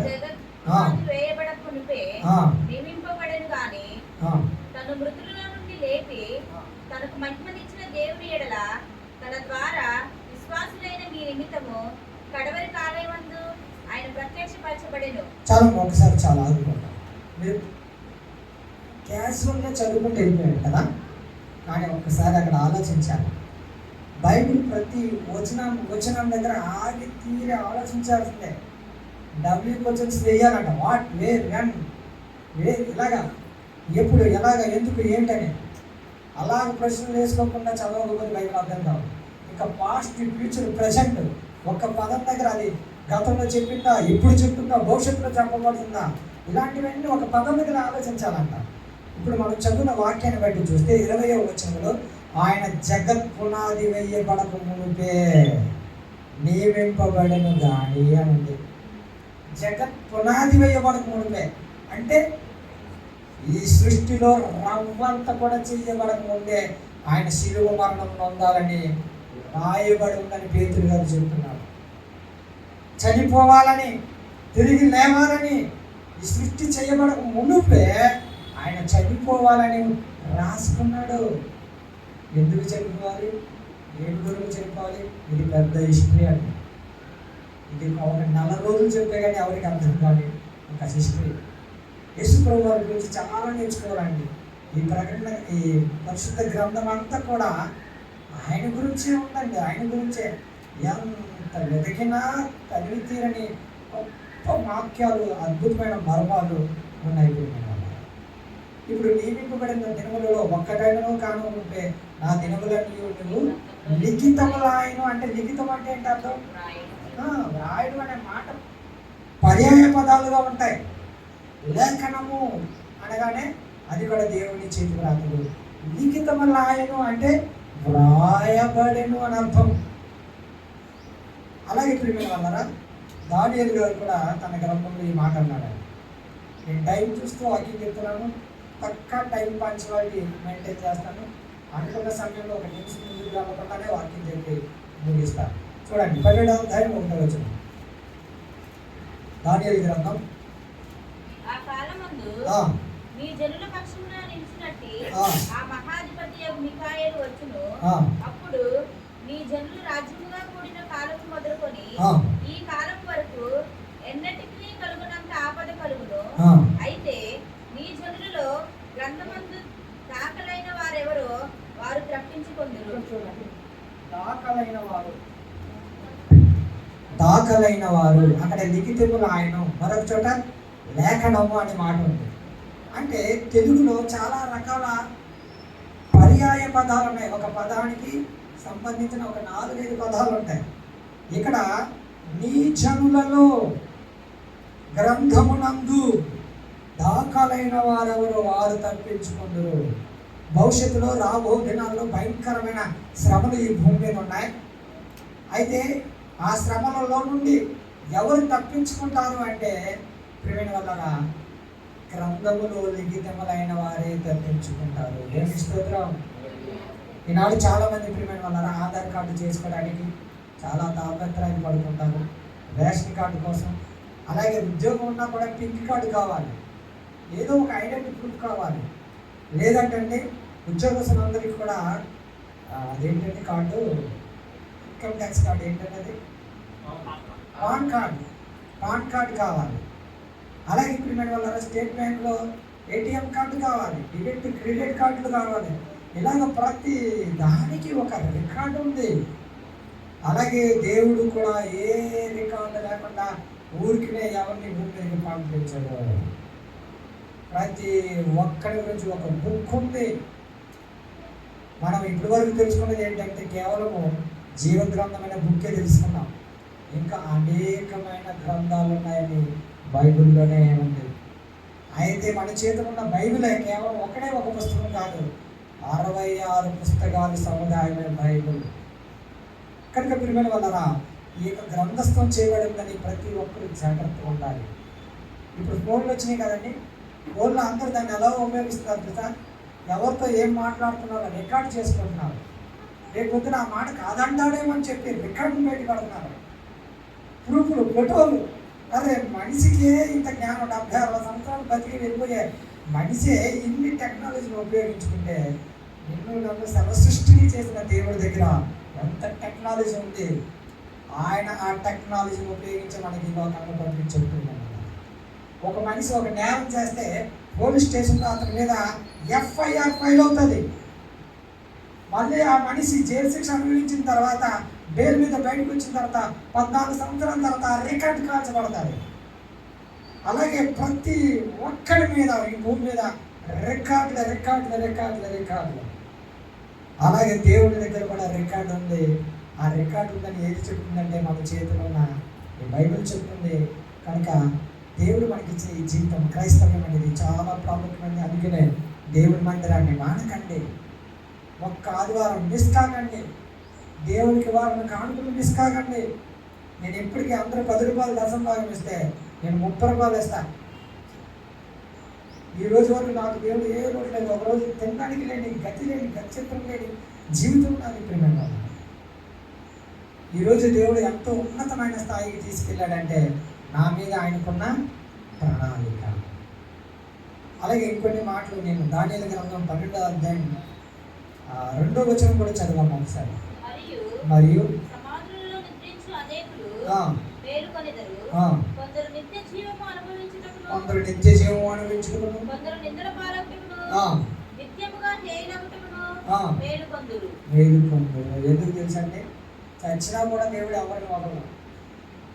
కొంతమంది వాడు చస్తే పేడ ఎరగడైపోద్దురా అంటారు, చస్తే ఆడు మనం జోలికి రాడురా అంటారు, చస్తే ఇంకా మనకి ఎదురే లేదురా అని చాలామంది చాలా రకాల ప్రణాళికలు వేసుకుని మాటలు చాలా రకాల హత్యాత్మలు చేస్తుంటారు. కానీ ప్రియమైన వాళ్ళరా, చచ్చిన తర్వాత అసలు కథ ఉందని బైబిల్ చెప్తుంది. చచ్చిన వాళ్ళని కూడా ఆయన విడిచిపెట్టడు.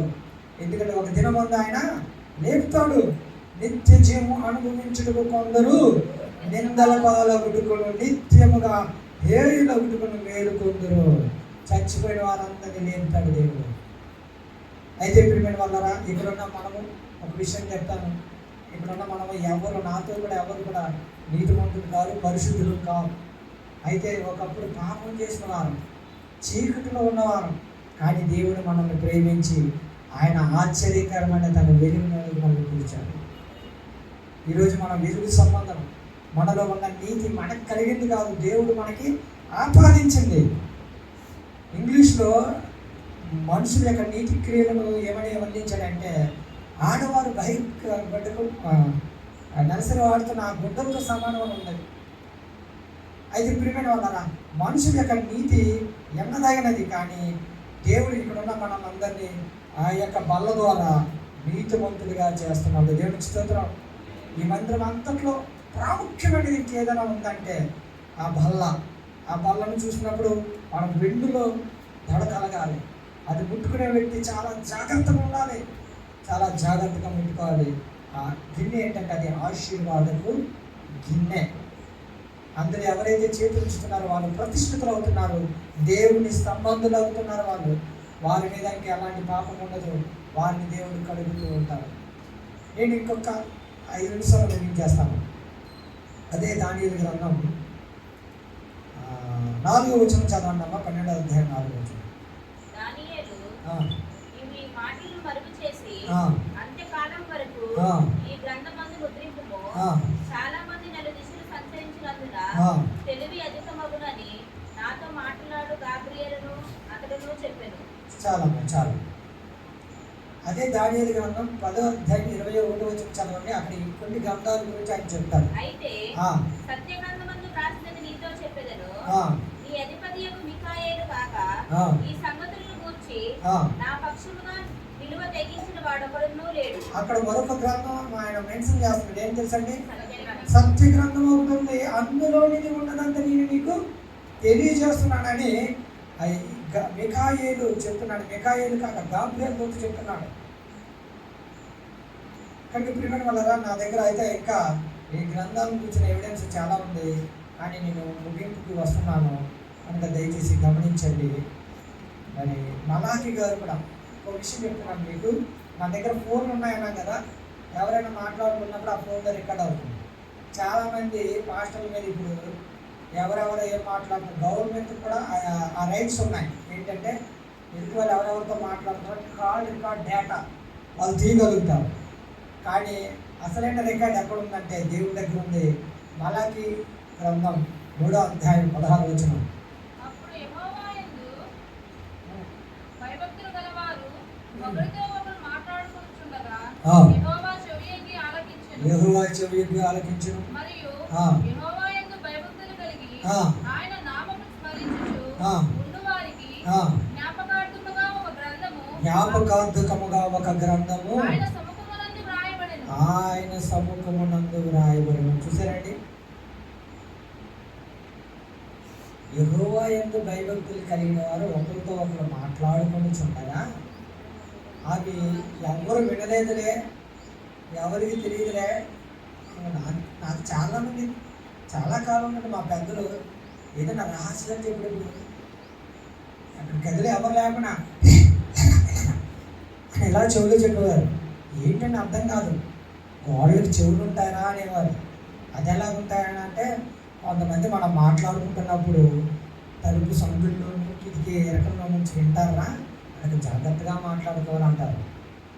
అయితే ప్రియమైన వాళ్ళరా, అసలు రహస్యం బైబిల్ దగ్గర నాకు తెలిసింది ఏంటంటే, దేవుని యందు భయభక్తులు కలిగిన ఒక 2 వ్యక్తులు మాట్లాడుకుంటుండగా వాళ్ళ మాటలు రాయబడతాయని దేవుని వాక్యం చెప్తుంది. ఇక్కడ ఆ గ్రంథం పేరు ఏమిటంటే, ఆయన నామమును స్మరించుచు ఉండుచు వారికి జ్ఞాపకార్థంగా ఒక గ్రంథము. ప్రియమైన వాళ్ళారా, ఇలాగా చాలా గ్రంథాలు ఉన్నాయి. ప్రకటన గ్రంథం నుండి చాలా ఉన్నాయి. అయితే ప్రియమైన వాళ్ళారా, నేను ముగింపులోకి వస్తున్నాను.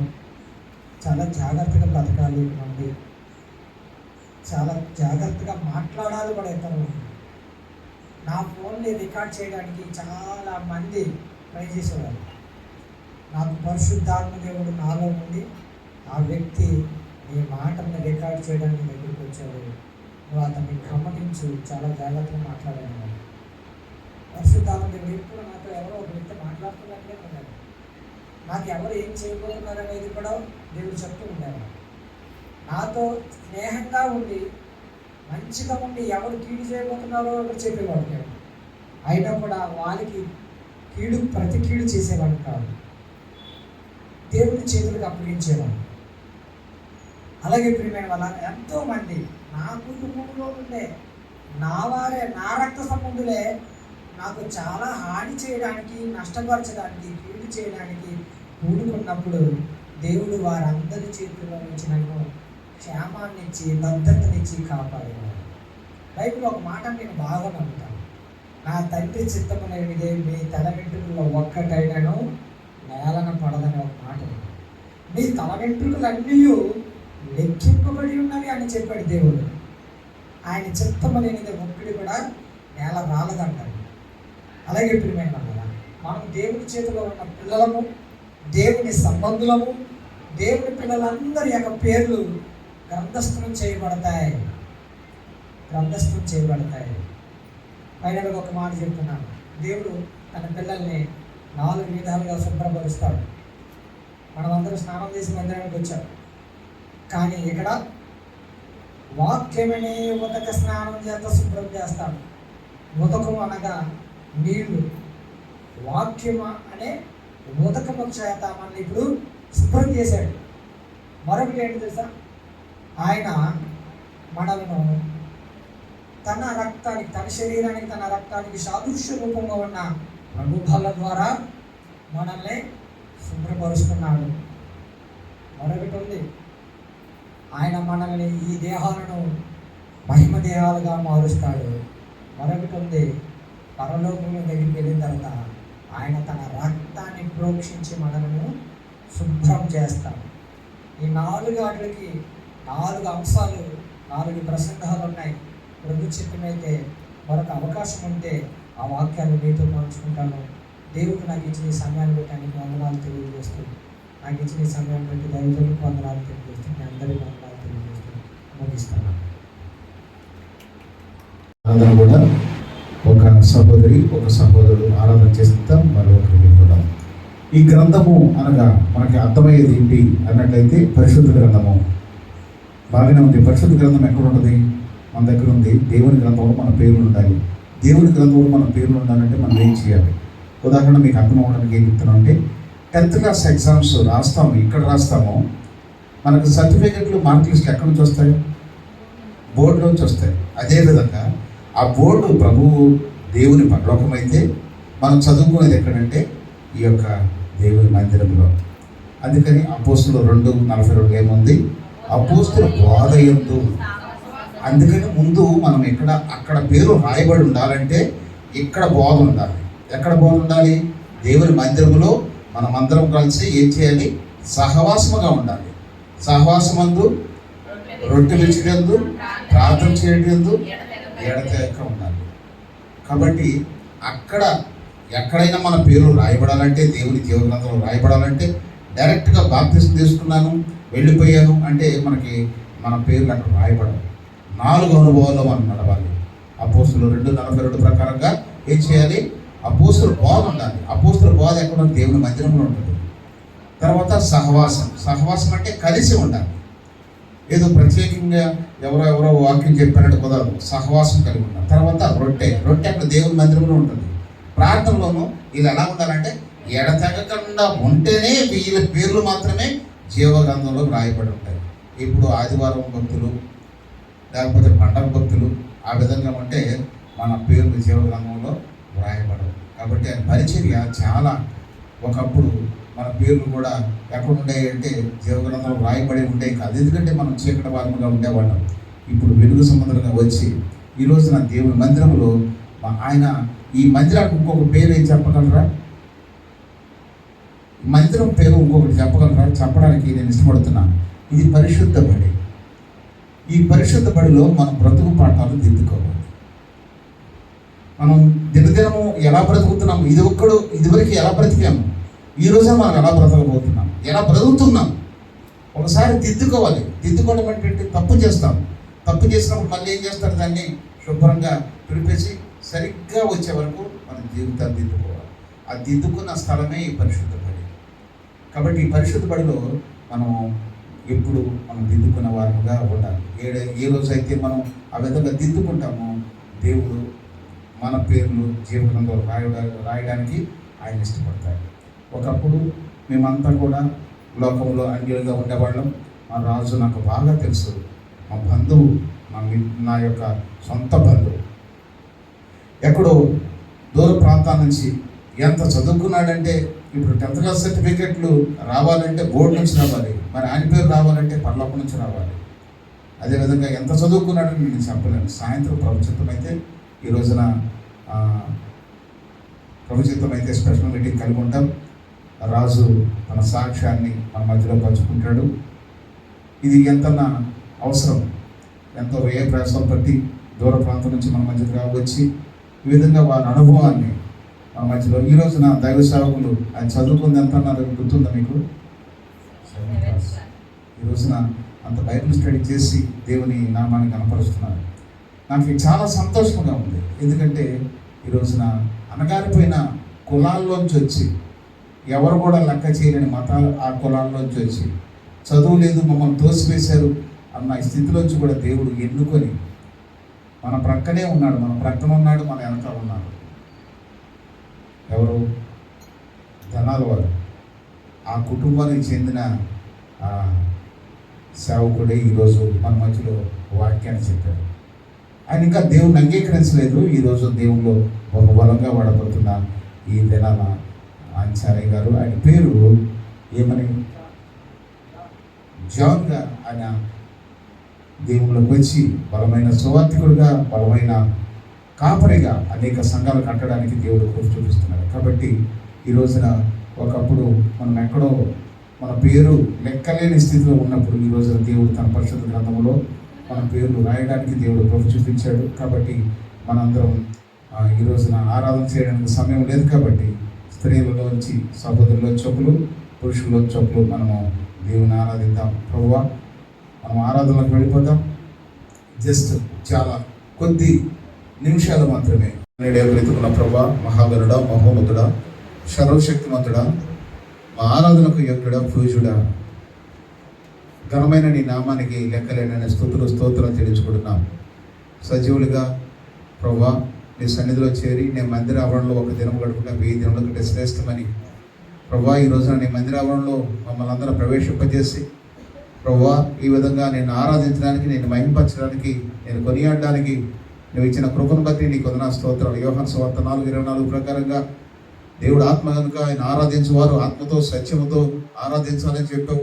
ఆ విధంగా సత్యమైన ఆరాధన ప్రభు నీ సన్నిధి చేర్చుకునేందుకు నీకు వందనాలు. నన్ను, మమ్మల్ని, మా కుటుంబాన్ని ప్రభా, మా బిడ్డల్ని, మా కుటుంబాన్ని ఎంతో బలహీన పడిపోతున్నా కానీ మా బిడ్డలందరినీ ప్రభు నువ్వు చేసిన ప్రతి ఉపకారాన్ని బట్టి, నువ్వు ఇచ్చిన క్షేమస్థితిని బట్టి, అనారోగ్య పరిస్థితుల్లో నీ బిడ్డల్ని ప్రభు నువ్వు రక్షించుకొని మేము ఏనాడైతే మొరపెట్టి ప్రార్థన చేసినామో మా కన్నీరు నీ బుడ్డిలో భద్రపరుచుకొని నువ్వు ఇచ్చిన జవాబంతటిని బట్టి నీకు వందనాలు స్తోత్రాలు తెలుసుకుంటున్నాం. నువ్వు చేసిన గొప్ప కార్యాలను బట్టి నీకు వందనాలు స్తోత్రాలు. ఈ రోజున నీ మందిరం ప్రభా నీ మహిమతో నువ్వు నింపుకున్నందుకు నీకు వందనాలు స్తోత్రాలు.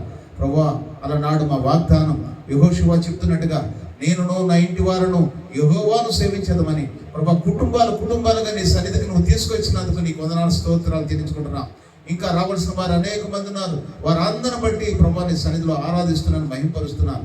ప్రభా మా బ్రతుకు పాఠాలు నీ ప్రభా నీ పరిశుద్ధ మందిరంలో దిద్దుకోవడానికి నువ్వు ఇచ్చిన కృపను బట్టి నీకు వందనాలు.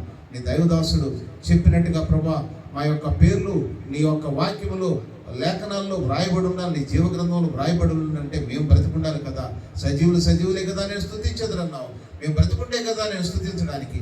ప్రభా లోకంలో ప్రభా అనేక మంది ఆలకు లేని ధన్యత మీరు మాకు అనుగ్రహించినారు. అందుకొరకు నీకు వందనాలు స్తోత్రాలు. ఇక్కడికి చేరుకున్నాము, ఇక్కడికి నీ సన్నిధిలో ఉన్నామంటే కేవలం నీ కృప నాయన. పిలువబడిన వారు అనేకులు, మేము ఎంతమందినో పిలిచాము ప్రభా, వారు ఎవరు రాలేదు. కానీ పిలువబడిన వారు అనేకులు, ఏర్పరచబడిన వారు కొందరే అని నీ వాక్యంలో నువ్వు సెలవిచ్చిన రీతిలో ఈ రోజున ప్రభా నువ్వు ఏర్పరచబడిన నీ బిడ్డలు నీ సన్నిధికి వచ్చినారు. నీకు వందనాలు స్తోత్రాలు తెలుసుకుంటున్నాం. ప్రభా మేము ఎవరు పిలిచినా రారు, కానీ నీ ఆత్మ ఆకర్షిస్తేనే కానీ ప్రభా ఎవరు నీ సన్నిధికి చేరుకోలేరు. ప్రతి ఒక్కరూ కృతజ్ఞత కలిగి నీ సన్నిధిలో నిన్ను ఆరాధించడానికి, నిన్ను మహింపరచడానికి వారికి ఇచ్చిన ఈ ధన్యతను బట్టి నీకు వందనాలు స్తోత్రాలు తెలుసుకుంటూ ఈ కొద్ది స్తుతి ఆరాధన ప్రభువైన యేసు నామములో నీకే సమర్పించుకుంటున్నాను తండ్రి. ఇదే సమయంలో బలలో చెయ్యి వెయ్యాలంటే మనం ఒప్పుకుందాం. ఒకసారి జ్ఞాపకం చేసుకోండి. ప్రభువా నన్ను క్షమించు నాయన, పలానా రోజున పలానా తప్పు చేశాను, పలానా గడియలో నేను పలానా ఇచ్చేస్తాను, నన్ను క్షమించు ప్రభువా. యోగ్యమైన రీతిలో నన్ను శుభ్రంగా కడుగు, నన్ను శుద్ధీకరించు అని నువ్వు ఎప్పుడైతే ప్రభు దగ్గరికి వచ్చి నువ్వు ఎప్పుడైతే దేవుని సన్నిధిలో ఒప్పుకొని ప్రభు సన్నిధికి వస్తావో దేవుడు నీ సమస్త దుర్నీతిని తీసి పరిశుద్ధంగా చేసి యోగ్యమైన రీతిలో ఆయన పనుల్లో పాలు పొందడానికి యోగ్యురాలు అనే దేవుని ఆత్మనితో ప్రేరేపిస్తుండగా యోగ్యమైన మనసు కలిగి దేవుని బలలో మనం అందరం పాలు పొందుదాం.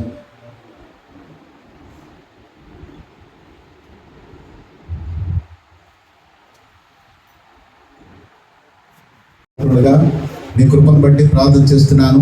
ఎవరైతే హాస్పిటల్స్లో ప్రభు నీ బలను సమీపించలేని వారుగా ఉన్నారు, వ్యాధిగ్రస్తులతో ఉన్నారు, బాధల్లో ఉన్నారు, జైల్లో మగ్గిపోతున్నారు. ప్రభు నీ యొక్క వాక్యము, నీ యొక్క ఆరాధనకు దూరమైన వారు ఎవరైతే ఉన్నారో, లోయల్లో అరణ్యాల్లో ఉన్న ప్రియబిడ్డల కొరకు ప్రార్థన చేస్తున్నాను. సంఘం లేని వారి కొరకు ప్రార్థన చేస్తున్నాను. ప్రభా విడవబడిన వారి కొరకు ప్రార్థన చేస్తున్నాను. ప్రభా ప్రతి ఒక్కరిని ప్రభా ఈ రోజున సిలువకు ప్రభా లేక నీ వాక్యానికి దూరముగా ఉన్న వారిని ప్రార్థన చేస్తున్నాను. ప్రభా మాకైతే నువ్వు ఇచ్చిన ఈ స్వతంత్రాన్ని, స్వేచ్ఛను బట్టి నీకు వందనాలు. కొన్ని ప్రదేశాల్లో ఆరాధన జరగలేని పరిస్థితులు ఎన్నో ఉన్నాయి. వారిని బట్టి ప్రార్థన చేస్తున్నాను. నీ కృపలో జ్ఞాపకం చేసుకోండి. నీకే మహిమ, నీకే ఘనత ఆరోపించుకుంటున్నాను. ప్రభా ఈరోజు ప్రత్యేకమైన శైలిలో ప్రభా నీ ప్రియబిడ్డలను తీసుకొచ్చినావు. ప్రభా అందుకొరకు నీకు వందనాలు, స్తోత్రాలు. నీ దాసులు జాన్ గారి ద్వారా వారి కూడా ప్రభా అందించబడిన వాక్య లేఖనాన్ని బట్టి నీకు వందనాలు, స్తోత్రాలు. వారిని వారి సంఘాన్ని జ్ఞాపకం చేసుకో ప్రభా. దాసురాలను బట్టి, కుటుంబాన్ని బట్టి నీకు వందనాలు. వారి విడిచి వచ్చిన భీమారంలో 2 సంఘాలు బట్టి నీకు వందనాలు, స్తోత్రాలు. దీవించండి, ఆశ్రయించండి, బలపరచండి. ఆయన యేసేపుని బట్టి నీకు వందనాలు, తన కుటుంబాన్ని బట్టి నీకు వందనాలు, తన తమ్ముని బట్టి వారందరిని బట్టి నీకు వందనాలు, వారు చేస్తున్న పరిచర్యను బట్టి నీకు వందనాలు, స్తోత్రాలు. దీవించండి, ఆశ్రయించండి, బలపరచమని ప్రార్థన చేస్తున్నాను. రాజు తన భార్యని బట్టి, తన పెద్ద కుమారుడు, కోడలు, చిన్న కుమారుడు, కుమార్తె కొరకు ప్రార్థన చేస్తున్నాను. కుటుంబం అంతా ఈరోజు నీ మందిరాన్ని తీసుకొచ్చావు. యోగ్యమైన రీతిలో నీ ప్రియబిడ్డలు పాల్పొంపులు పొందిన విధానం బట్టి నీకు వందనాలు, స్తోత్రాలు. జాలయమైన మహత్సాన్ని బట్టి, ఇతని బిడ్డలను బట్టి నీకు వందనాలు, స్తోత్రాలు. నీ సన్నిధిలో ప్రభా ఈ రోజున నీ బల్ల చుట్టూ ఒలీవా మొక్కల వలె ప్రభా నీ బిడ్డలు అందరూ సమకూర్చే విధానం బట్టి నీకే వందనాలు, స్తుతులు, స్తోత్రాలు. ఈనాటికి నాయనా ప్రభా నీ మందిరములో ప్రభా మేమందరం సమకూర్చడానికి మీరు ఏ దేవతను పూజ చేసినా మాకేమి కానీ నేను నా ఇంటి వారిని యెహోవాను సేవించదమని యెహోషువ చెప్తున్నట్టుగా ఈరోజు కుటుంబాలుగా నీ సన్నిధికి నువ్వు తీసుకొచ్చినావు. అందుకొరకు నీకు వందనాలు, స్తోత్రాలు చేయించుకుంటున్నాం. ప్రభా శారమ్మ తల్లిని బట్టి, శాతమును బట్టి నీకు వందనాలు, స్తోత్రాలు. గత దినాల్లో బాగోపోయినా ప్రభా నువ్వు ఇచ్చిన స్వస్థతను బట్టి, నీ పరిచర్య విషయంలో తను పొందిన ప్రతి విధానం బట్టి నీకు వందనాలు, స్తోత్రాలు చేయించుకుంటున్నాం. దీవించండి, ఆశ్రయించండి, బలపరచమని ప్రార్థన చేస్తున్నాను. ప్రభా అదేవిధంగా విజయక్కను బట్టి నీకు వందనాలు, స్తోత్రాలు. అక్కడ దీవించండి, ఆశ్రయించండి, బలపరచండి. నెమ్మదిని, శాంతిని, సమాధానాన్ని, ఎన్నో ప్రభా ఆర్థిక ఇబ్బందులు వాటి అన్నింటిని కూడా ప్రభా తలదనడానికి నువ్వు ఇచ్చిన కృపను బట్టి నీకు వందనాలు, స్తోత్రాలు. బిడ్డలు దీవించండి, ఆశ్రయించండి. ఎన్ని బాధలున్నా, ఎన్ని వేదనలున్నా నీ సన్నిధిలో ఉండడమే అధికమైన సంతోషం ప్రభా. అటువంటి సంతోషాన్ని నేను నా ఇంటి వారును అనగా ప్రభా ఆయన తన కుటుంబం అంతటిని అక్కని ప్రభా జీవులు కావ్య పాపను బట్టి నీకు వందనాలు, స్తోత్రాలు. కావ్య నెలల నిండుగా సుఖమైన ప్రసవం అనుగ్రహించమని ప్రార్థన చేస్తున్నాను. ప్రభా శ్యామని నీ పరిచర్యలో బలంగా వాడుకుంటున్నందుకు నీకు వందనాలు, స్తోత్రాలు. తనకు కొరకై నువ్వు దాచి ఉంచిన మేలులు త్వరగా నాయన ఉద్యోగం విషయంలో, వివాహ విషయంలో కృప చూపమని ప్రార్థన చేస్తున్నాను. అదేవిధంగా నా తండ్రి ప్రభా ఎఫ్సి రాజు విషయం ప్రార్థన చేస్తున్నాను. నువ్వు ఇవ్వబోతున్న కానుకలు బట్టి నీకు వందనాలు, బహుమానాన్ని బట్టి నీకు వందనాలు. త్వరగా ఆ బహుమానాన్ని కూడా చేరుకోవడానికి సహాయం చేయమని ప్రార్థన చేస్తున్నాను. అదేవిధంగా లోకేష్ విషయం ప్రార్థన చేస్తున్నాను. నీ కృపలో జ్ఞాపకం చేసుకోమని ప్రార్థన చేస్తున్నాను. తను కూడా ప్రభు నీ సన్నిధిలో మొక్కు కలిగి ఉండడానికి కృప చూపండి. నీకే వందనాలు, నీకే స్తుతులు, స్తోత్రాలు తెలుసుకుంటున్నాం. ప్రేణుకాన్ని బట్టి, స్వాతి చీనుని బట్టి నీకు వందనాలు, స్తోత్రాలు. షైన్, జెస్సీ, జాయిన్ బట్టి నీకు వందనాలు. బిడ్డలు దీవించండి, ఆశ్రయించండి. కుటుంబంగా ఈరోజు ఆశ్రయం ప్రార్థన చేస్తున్నారు. చిన్న బిడ్డ ఏ రోజు ప్రార్థన చేశాడు ఆయన తండ్రి గారిని రావాలని. ఆయన ఈ రోజున అటువంటి సన్నిధి, అటువంటి సంతోషాన్ని మాకు అనుగ్రహించిన విధానం బట్టి నీకే వందనాలు, నీకే స్తుతులు, స్తోత్రాలు చెల్లించుకుంటున్నాం. ఇంకా రావాల్సిన వారు చాలా మంది ఉన్నారు. వారందరూ కూడా ప్రార్థన చేస్తున్నాను. మేరీని బట్టి, తన భర్తను బట్టి, ఆయన వినోద్ను బట్టి, తన భార్యను బట్టి, ప్రసన్న బట్టి, తన భర్తను బట్టి నీకు వందనాలు, స్తోత్రాలు. పాపను బట్టి నీకు వందనాలు. ప్రియా చిట్టిని బట్టి నీకు వందనాలు, స్తోత్రాలు. మరియమ్మ గారిని బట్టి నీకు వందనాలు ప్రభా. అదేవిధంగా తిరుపతిలో ఉన్న బేబీ కొరకు, తన భర్త బిడ్డల కొరకు ప్రార్థన చేస్తున్నాం. రాజు తన కుటుంబాన్ని, అదేవిధంగా నాయన బాబు తన కుటుంబాన్ని దీవించండి, అవసరించండి. మేడం గారి కొరకు జ్ఞాపకం చేసుకుంటున్నాను.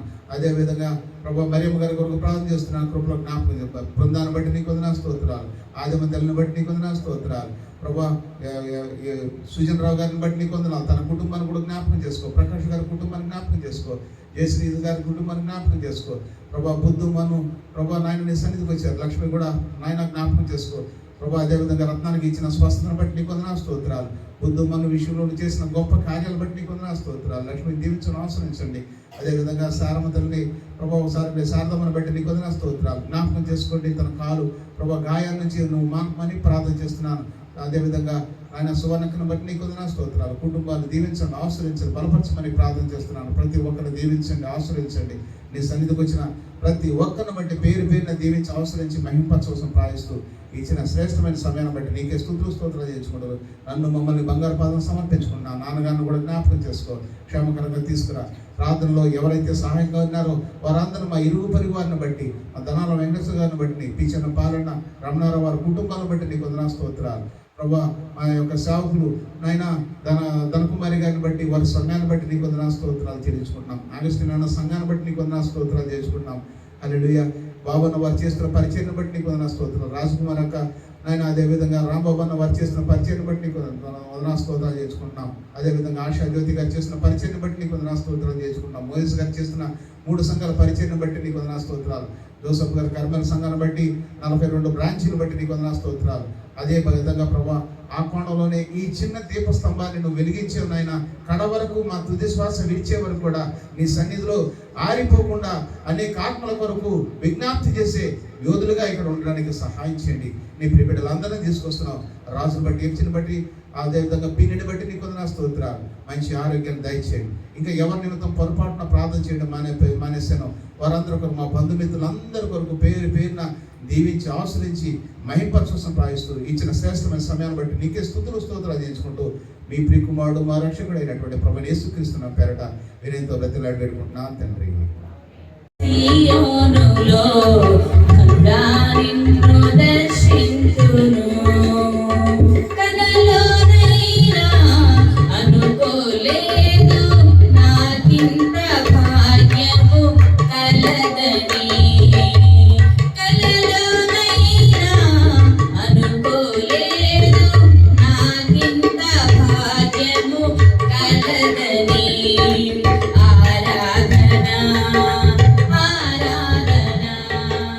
ఆరాధన నీకే ఆరాధన.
దేవా మీ పాదములను చేరి మిమ్మల్ని చూసుకుని ప్రార్థించుకుని ప్రభా మాకు ఇచ్చిన ఈ శ్రేష్టమైన సమయం పెట్టి వేలాది స్థితిలో చదువు ప్రభా మరి మందిరంలో మీ దాసుడు ఏర్పాటు చేసినటువంటి బట్టి వందనాలతో ఇంటి మందిరాన్ని దాసుడికి ఇచ్చాడు అందరూ పెట్టిస్తున్నాడు ప్రభావంగా దాసులతో పాటు 5 మంది కూడికి జనంలో కూడికెళ్ళి ఆశీర్వ ప్రభా మీ పనులకు దీవెనలు పనులకు ఆశీర్వాదాలు మీ కన్నుదృష్టి మీ మందిరంపై ఉంటుందని మీరు సెలవించారు. నా కన్నుదృష్టి మందిరంపై ఉంటుంది అని మీరు సెలవించారు. రీతిగా ఈ మందిరంపై మీ కన్నుదృష్టి వచ్చి ఆశీర్వాదాలు దీవెనలతో ఎల్లప్పుడూ విడుదల కలిగి కూడా పడుతుంది. రాత్రి జీవించండి ఆశీర్వదించండి, తన కుటుంబాన్ని జీవించండి ఆశీర్వదించండి, అలాగే సంఘాన్ని జీవించండి ఆశీర్వదించండి. సంఘానికి వచ్చిన ప్రతి కుటుంబాన్ని జ్ఞాపకం చేస్తున్నాడు. మంచి ఆరోగ్య రాయితీ వీళ్ళకి అందరికీ అనుగ్రహించాలని ప్రార్థన. సమస్య విచారణ కూడా మీరు తోడగడు ప్రభా సాయం ఇంకా మన ఈ మందులో కావాల్సిన ఏమైనా అవసరం ఉంటే మీ నామాలు తీర్చి మీ నామానికి భయం తెచ్చుకోవాలని ప్రార్థన. గొప్ప దేవుడివి, సర్వశక్తి దేవుడి, సర్వాధికారి దేవుడి, సర్వరోజుడు పరిస్థితుడిగా మీరు మాకు నుండి సులోచన దాచుపై మీ అర్థం ఎల్లప్పుడూ కూడా ఉంటాడు. జీవితంతో నింపమని ప్రార్థన. మీకు వందనాలు తోచింది. అలాగే కృపాను జ్ఞాపకం చేసి మంచి వృద్ధాప్యులను ప్రభావం దాచుని మంచి ఆరోగ్య రాయితీ అనుగ్రహించిన అనుగ్రహించాలి. దేవా దాసుని ప్రభా ద్వారా ప్రభా నా ఆత్మీయ సహవాసం ప్రభావం మరి నాకు కలిగేసినందుకు వదలాడు. నేను ప్రభా పాత జీవితంలో ఎంతో సహవాసం దాని ద్వారా నేను ఎంతగానో నేర్చుకున్నాను నేర్పించారు. నాకు ఆత్మీయ సహవాసం అంటే ఏంటో నాకు నేర్పించారు. అందరూ పెట్టిస్తున్నాడు. దాని ద్వారా మరి ఎన్నో విషయాలు ప్రభావం తీసుకున్నాను. అందరూ పెట్టిస్తున్నాడు కనుక ప్రభా దాసుని ఆశీర్వాదాలు జీవనతో మంచి ఆరోగ్య రాయితీ అనుగ్రహించండి. ఇంకా ప్రభా అనేకుల మధ్య బలమైన సాక్షి గారు, బలమైన యోధుడు గారు, బలమైన క్రైస్తవుడు గారు, బలమైన క్రీస్తు దాసుడిగా మీ దాసుని ఎదుగుదల చేయమని ప్రార్థన. సహాయం చేయము తోడుగడు మీకు అందరూ తెలుసు వేసే పనులు ప్రార్థించి అతి విలువ చేరుకుంటున్నాను తండ్రి. నాన్నగారు ఆశీర్వదిస్తారు.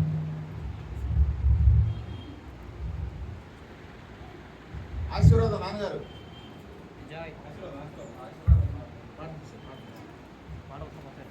మన ప్రభాని యేసుకృప, తండ్రి దేవుని ప్రేమ, పరిశుద్ధ కరాసం ఇప్పుడు ఎల్లప్పుడు సదాకాలం చిరకాలం నిలిచినగాక. ఆమేన్. శాంతి సంతోషం సమాధానములు సదా యేసును కొరకు చేరువారికి చూరువారికి అనుగ్రహింపబడును. చేరువారికి చూరువారికి అనుగ్రహింపబడును.